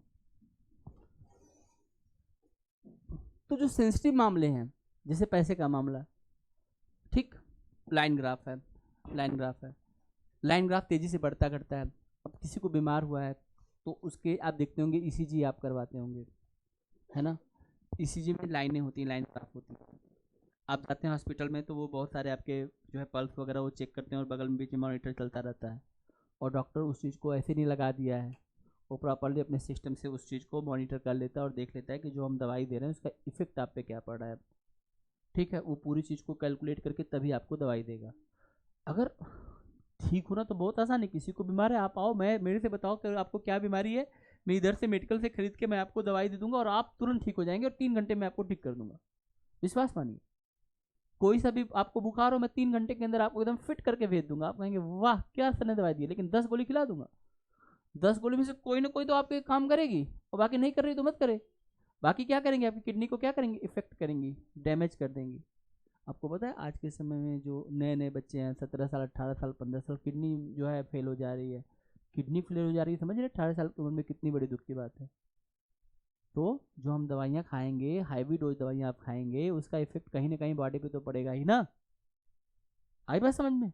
तो इसीलिए जो है दवाई जब भी लेते हैं तो ये मत सोचिए कि ये हमारे सस्ता डॉक्टर है या महंगा डॉक्टर है। डॉक्टर का पहचान करना बहुत ज़रूरी है, क्योंकि दवाइयाँ आपको सिर्फ वही लेनी है जो ज़रूरत की हैं। आई बात समझ में। मैं खुद ही कर रहा हूँ कि आपको कोई बीमारी हो कि 10 गोली मैं दे देता हूँ, 10 गोली दूंगा कम से कम, सब खराब, किडनी लीवर फंक्शन सब अंदर का सारा सिस्टम खराब, लेकिन बुखार ठीक कर दूंगा। और ऐसा 2-4 बार किया उसके बाद तो फिर तुम्हारा बुखार कोई ठीक नहीं कर पाएगा, क्योंकि अगर कोई दवाई तुम्हारे पर नहीं काम करेगी। जब तुम हैवी डोज लोगे, जब आप ले लेंगे तो उसका फिर आपका बॉडी कहाँ का काम करेगी। आई बात समझ में।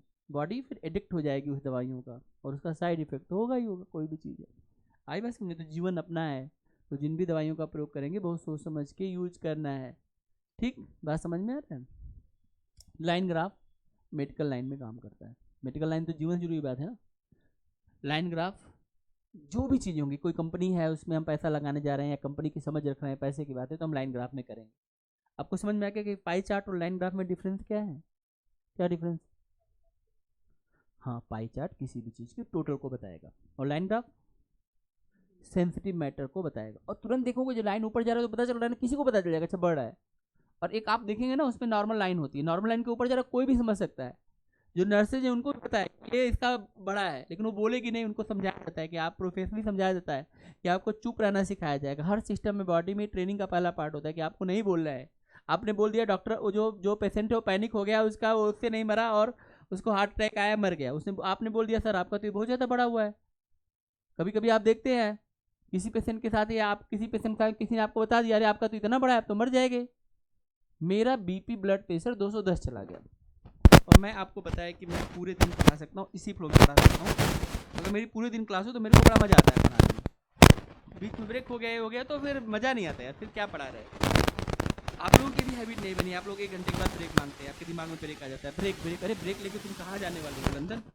ठीक, मैं 12 घंटे क्लास लेके मैं उधर से मेरी शाम तक क्लास थी, और मैं इधर कहीं किसी बड़े रेपुटेड इंस्टीट्यूट में पढ़ा के इधर आ रहा था, उधर राजीव चौक पे, उधर मेजर करने के स्टेशन पे रखते हैं।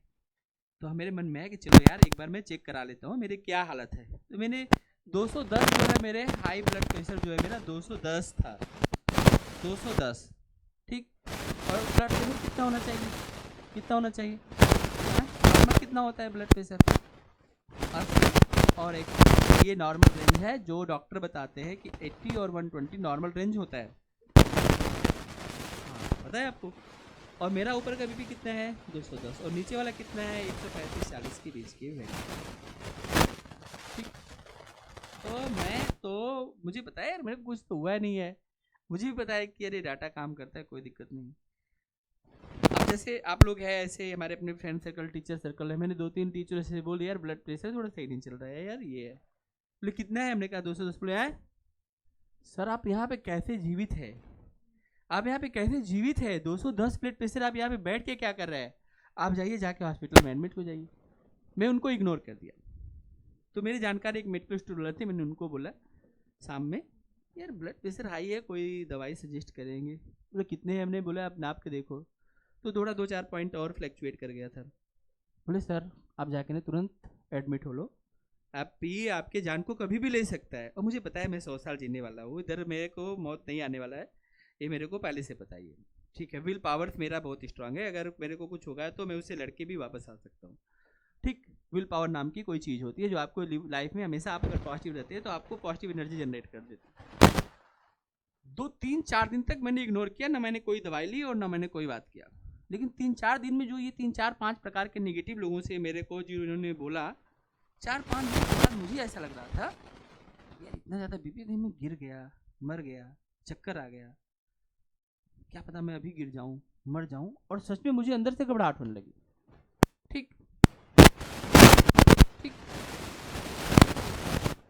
फिर मैं डॉक्टर के पास गया। अब डॉक्टर कहने लगा बस अब आपका तो बचना मुश्किल ही नहीं है। हमने कहा हो गया काम, ठीक। फिर मैंने कहा ठीक है, जो दवाई वाई देनी है बता दीजिए, दे दीजिए। मैं दवाई लेके आया। 1-2 दिन जो है दवाई वाई चलती रही, काम में कोई कमी नहीं।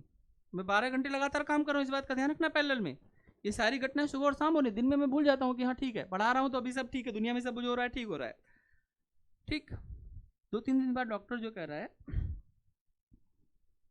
कि 3 दिन आपने आराम किया। हाँ, हमने कहा क्लास लिए 12 घंटे। बीपी में दवाई देने के बाद 10, 20, 180 के आसपास वेरिएट कर रहा था। तो कह रहा है कि आपको मैंने आराम करने के लिए बोला था। उन्होंने कहा मैं तो आराम कर नहीं सकता, अगर मैं आराम करूंगा तो जिन बच्चों का पेपर है वो भी आराम ही करने लगेंगे, मैं आराम तो कर नहीं सकता, आप बताइए मैं क्या कर सकता हूँ। तो बोला कि मुझे ये नहीं समझ में आ रहा है कि आपकी जो बॉडी है 12 घंटे आप बता रहे हैं कि आप पढ़ा सकते हैं। हमने कहा पढ़ाता हूँ, पूरे एनर्जी में पढ़ाता हूँ। बोले हम इस बात को बिलीव ही नहीं कर रहे हैं कि आप जो है इतना ज़्यादा बीपी हाई होने के बाद और आपकी जो बॉडी जो है ऐसे आपको जो है वो कर रही, सपोर्ट कर रही है। तो उन्होंने कहा कि आपको जो है स्ट्रेस लेने की आदत हो गई है, आपका कुछ नहीं हो सकता, आपकी बॉडी एडिक्ट हो गई। मतलब नॉर्मल लोगों के लिए ऐसी 120 है, आप भूल जाइए, आप दवाई देने पे भी 180 पे है, तो आपका रेंज 120 180 का रहेगा। आप मान के चलिए कि आपका बीपी 180 120 और 180 तो नॉर्मल है, तो उसके ऊपर जा रहा है तो थोड़ा सा आप कम क्लास लीजिए, 1-2 घंटे कम क्लास लीजिए। दवाई खाना है तो खाइए, नहीं खाना तो मत खाइए। 2-4 दिन के बाद उसने ये बोल दिया, और सच में दवाई देखो रखी हुई है, और मैडम कभी कभी खिला देती है, कभी कभी मैं बोलता हूँ क्या करना है इस दवाई का, कोई मुझे कुछ प्रॉब्लम हो तब तो मैं दवाई खाऊं। आई बात समझ में? हमारी बॉडी में ऐसी बहुत सारी चीज़ें होती हैं जो हमको ऑटोमेटिक ठीक करती हैं, ऑटोमेटिक आपको ठीक कर देंगे। आपके बॉडी में ये सारी चीज़ें ना यहाँ से कंट्रोल होती है। अगर आपको लग रहा है कि आपके जीवन में सब चीज़ें अच्छी चल रही हैं तो अच्छी चल रही हैं, आपको लग रहा है कि जीवन में कुछ गड़बड़ चल रहा है तो गड़बड़ ही चलेगा। सब कुछ ब्रेन से कंट्रोल होता है, हर एक चीज़ ब्रेन से कंट्रोल होता है। आप हार मत मान लो, बस आप ये मानो कि मुझे करना है, आई कैन डू इट, मुझे ये काम करना है और मैं इसको करूँगा, तब तो आप कंपटीशन के लिए ठीक ठाक बने हुए हैं। हम उसको मानते हैं कि राइट मटेरियल हमारे हाथ लग गया।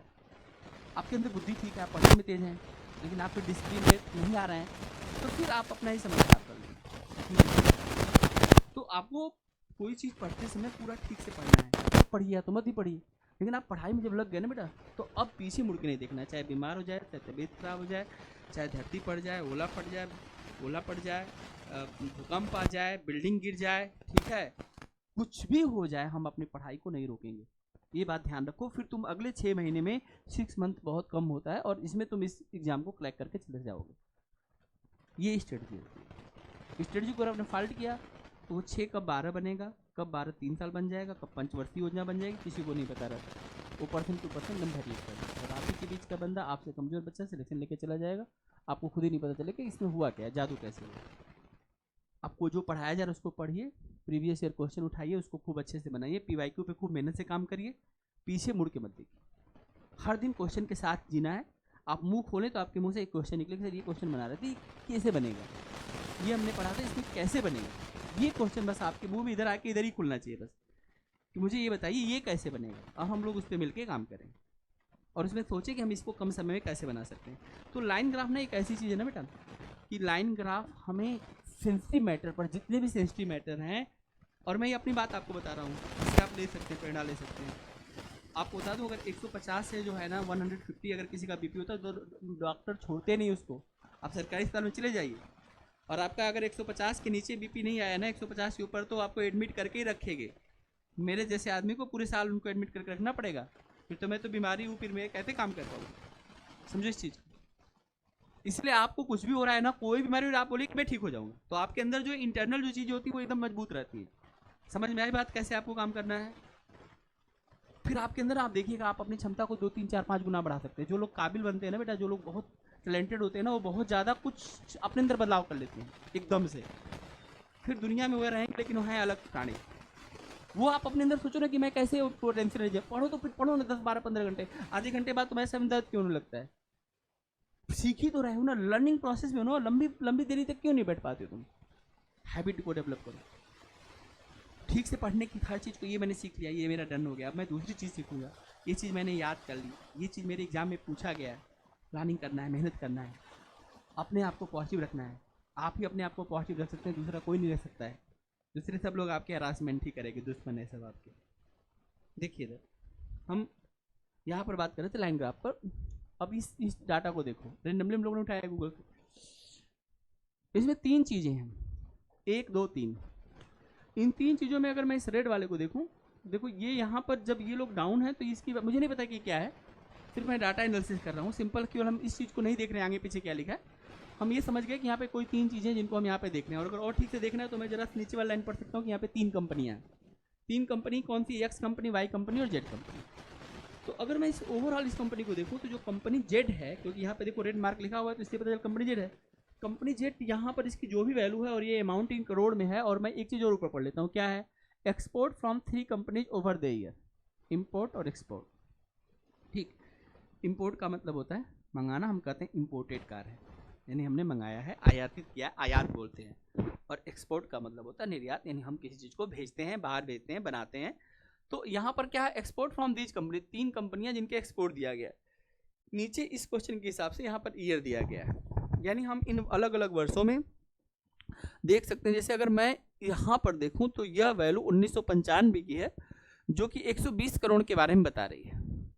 यानी अगर हम इस कंपनी के लिए देखें तो कंपनी जेड के लिए, और अगर हम एक्सपोर्ट को अच्छा मानते हैं तो कंपनी जेड के लिए वर्ष 1995 गोल्डन वर्ष है, क्योंकि वह वर्ष में वह कंपनी सबसे ज़्यादा एक्सपोर्ट कर रही है बाकी 2 कंपनियों से, और अपने पूरे पीरियड में ये 150 करोड़ जो है ये इसका हाईएस्ट भी है। आई बात समझ में? लेकिन अगर हम तीनों कंपनियों को देखें और इस ग्रीन कंपनी यानी कंपनी वाई को अगर देखें, कंपनी वाई शुरुआती समय में 93 से 94 में डाउन हुई है, लेकिन उसके बाद अगर मैं देखूं तो कंपनी वाई को मैं ज़्यादा अच्छा बोलूँगा, क्योंकि देखो इसकी वैल्यू एकदम एक ऑर्डर पकड़ रही है और ये अपने आप को बढ़ाती चली गई है। और लास्ट में इसकी वैल्यू कितना, सॉरी यहाँ पर 120 करोड़ था, ये 140 करोड़, 140 करोड़। अब यहाँ पर 99 में अगर देखा जाए तो ये कंपनी जो हमारे पास जेड है वह सबसे नीचे है, सबसे टॉप पे हमारी कंपनी वाई है, और सेकेंड नंबर की कंपनी हमारे पास कौन है? एक्स है। वाई, एक्स एंड जेड, ये है लास्ट ईयर यानी 1990 ईयर में इन कंपनी के एक्सपोर्ट की बात। और इसी पर हमसे डाटा पूछा जाएगा, इसी पर हमसे क्वेश्चन पूछा जाएगा। तो आपको ये लाइन ग्राफ तो देखना समझ में आ गया। जैसे अगर मैं पूछूं कि आप ये बताइए कि 1996 में कंपनी जेड जो है उसका एक्सपोर्ट कितना था? 1996 में कंपनी जेड का एक्सपोर्ट कितना था? तो यार आप यहाँ से देख सकते हो ना बेटा, यहाँ पर देखो आप, ये कितना 90 है, और यहाँ पे देख सकते हो कि 90। तो आप यहाँ से बता सकते हैं इसकी वैल्यू 90 थी, 90 थी। तो आप कह सकते हैं कि 90 करोड़ जो है यहाँ पर इसका जो है यहाँ से एक्सपोर्ट है। आप इस बात को देख सकते हैं। तो जब आप हर एक पॉइंट पर एक एक डाटा को देख सकते हैं, इसमें फिर से समझिए, जैसे अगर मान लीजिए मैं 93 का देखूंगा तो इसकी वैल्यू 30 है, इसकी वैल्यू 60 है, इसकी वैल्यू 80 है। हम आराम से इस बात को देख पा रहे हैं।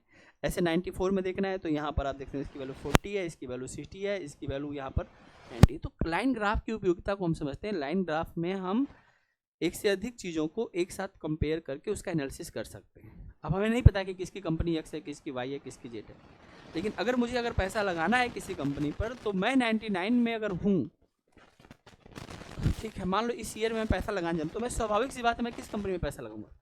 देखो देखो देखो, मैं इस कंपनी में पैसा लगाऊंगा। देखो ये ग्रो किया है, हालांकि मैं इस कंपनी में भी पैसा लगा सकता हूँ क्योंकि 98 से 99 में एकदम से तेजी ग्रोथ किया है, तो क्या पता ये तेजी चले, तो मुझे पहली 2 कंपनियों में ही पैसा लगाना चाहिए। अगर मैं इस कंपनी को देखूं तो ये एक बार टॉप है, इसके बाद डाउन है, ये फिर धीरे धीरे ग्रो कर रही है। इसका देखो ग्राफ अगर जाएगा, अगर मैं इनके फ्यूचर के ग्राफ को अगर डिसाइड करूं इस तरह से, तो आप देखो बेटा, ये देखो ये यहाँ पे जाएगी, ये कंपनी यहाँ पे जाएगी और ये कंपनी यहाँ पे जाएगी। इसी तरह का कुछ ग्राफ होगा ना। अगर मैं लाइन, अगर इसी लाइन को मैं आगे बढ़ा दूँ, देखो अगर मैं इस लाइन को आगे बढ़ाऊँ तो मुझे पता चल रहा है कि ये जो शुरू की 2 कंपनियां ये अपनी मैक्सिमम वैल्यू तक हमें ले जा सकती हैं। समझ में आ रहा है? और मुझे कुछ इन्वेस्टमेंट करना है, मान लो मुझे 500 करोड़ रुपए लगाने हैं, तो मैं कौन सी कंपनी में लगाऊंगा? अच्छी कंपनी में तो लगाएंगे हम अपना पैसा। हम जीवन में जो भी चूज करते हैं अपने हिसाब से तो अच्छे ही चूज करते हैं ना। अच्छे का डिफिनेशन क्या है फिर? कि हम उसके पास्ट ट्रैक को एनालिसिस करते हैं, देन हम उस पर जो है इन्वेस्टमेंट करेंगे। और ये हमारे पास लाइन ग्राफ है जो हमें इस रिसर्च तक पहुंचाता है। समझ में आई बात? तो एक आप ये वाला क्वेश्चन देख सकते थे। इसके अलावा और भी आप यहाँ पर कई सारी चीज़ों को देख सकते हैं। जैसे लाइन ग्राफ में हमारे पास हम रेंडमली क्वेश्चन ले लेते हैं। जैसे हम चार्ट 8 को उठा लेते हैं, देखते हैं इसमें क्या है। आप देखिए, अब इस दोनों ग्राफ को आप देख सकते हैं। ठीक है, ठीक है। Annual rate of interest offered by 2 finance company over the years. यहाँ पे रेट ऑफ इंटरेस्ट है, फाइनेंशियल कंपनी आपको ऑफर दे रही है, तो जो कम देगा वही तो ग्राहक के लिए ठीक होगा। तो हमें पता चल गया यार, अगर हमें इंटरेस्ट पे लेना है 2002 में, अगर हम इस बात को करें तो 4% पे तो हमें यही दे रहे हैं, तो हम क्यों नहीं इनसे 4% वाले से लें, 6% से क्यों नहीं। तो हम आराम से इन दोनों कंपनियों के बारे में रिसर्च कर सकते हैं और इस पर जो हमारे पास रिलेटेड क्वेश्चन है हम उसको देख सकते हैं। ऐसे ही अगर मान लीजिए हम और भी कोई क्वेश्चन उठा लेते हैं, लाइन चार्ट 6 उठा लेते हैं। देखिए यहाँ पर देखिए, ये देखिए, ये कंपनी के प्रॉफिट को बताता है। और आपको पता है प्रॉफिट कैसे निकालते हैं, आप लोगों ने परसेंटेज तो पढ़ा ही है। प्रॉफिट निकालने के लिए हम जो इन्वेस्टमेंट करते हैं उसके ऊपर जो भी पैसा आएगा वो प्रॉफिट में आएगा। यहाँ पर हमें यहाँ पर लिखा भी है कि देखो जो आपका प्रॉफिट है इसमें दो चीज़ है, एक इनकम और एक एक्सपेंडिचर। इनकम किसको बोलते हैं? इनकम कितना परसेंट होता है मोनिका? इनकम कितना परसेंट होता है हिमांशु? इनकम कितना परसेंट होता है? शाबाश, शाबाश बेटा, शाबाश। ठीक है निखिल, इनकम कितना परसेंट होता है?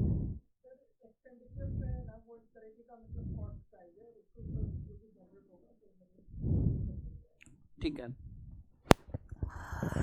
आप एक बात समझिए, जो भी पैसा जितने भी सोर्स से आपके पास में आए, जैसे मान लीजिए आप पार्ट टाइम जॉब करते हैं, आपकी मम्मी ने आपको पैसे दे दिए, आपके पापा ने दे दिए, आपके दादा ने आपके पास पैसे दे दिए, ठीक है, ठीक, आपके किसी मित्र ने आपको पैसे दे दिए, एक महीने में जो भी पैसा आपके पास आया ना वो सब आपका इनकम है। ठीक, परसेंटेज के पॉइंट ऑफ व्यू से हर एक चीज़ अपने आप में 100% होती है, पहले इस बात को सुनिए। परसेंटेज में अगर हम किसी चीज़ को स्वयं के हिसाब से देखेंगे, परसेंटेज क्या कहता है? किसी चीज़ का ऑब्जर्वेशन, और ऑब्जर्वेशन अगर हम करते हैं तो वह हर एक चीज़ अपने आप में 100% होती है, ये तो आपको पता ही होगा। तो चाहे जितना भी रुपया आपके पास आ रहा है वो तो परसेंटेज भी 100% हो गया। लेकिन जब हम इसी चीज़ को कंपनी के सेंस में देखते हैं, कंपनी में क्या होता है कि कंपनी में जो आपको तो आपके मम्मी पापा ने पैसा दे दिया, तो उनको कोई लालच तो है नहीं, बस मेरे बेटे का भविष्य अच्छा बन जाए। लेकिन आप किसी कंपनी में जब पैसा आता है, आएगा तब जब हम लगाएंगे, तो जब हम लगाएंगे यानी हम स्पेंड करेंगे। तो जब हम जो चीज़ लगाएंगे, जैसे आप कोई चीज़ खरीद के बेचते हो तो पहले आप खरीदने में पैसा लगाते हो फिर आप बेचते हो, तो जब खरीदने में पैसा लगाते हो तो आपका इन्वेस्टमेंट हो गया, और जब आप बेच के जो पैसा करते हो उसको आप सेलिंग प्राइस बोलते हो।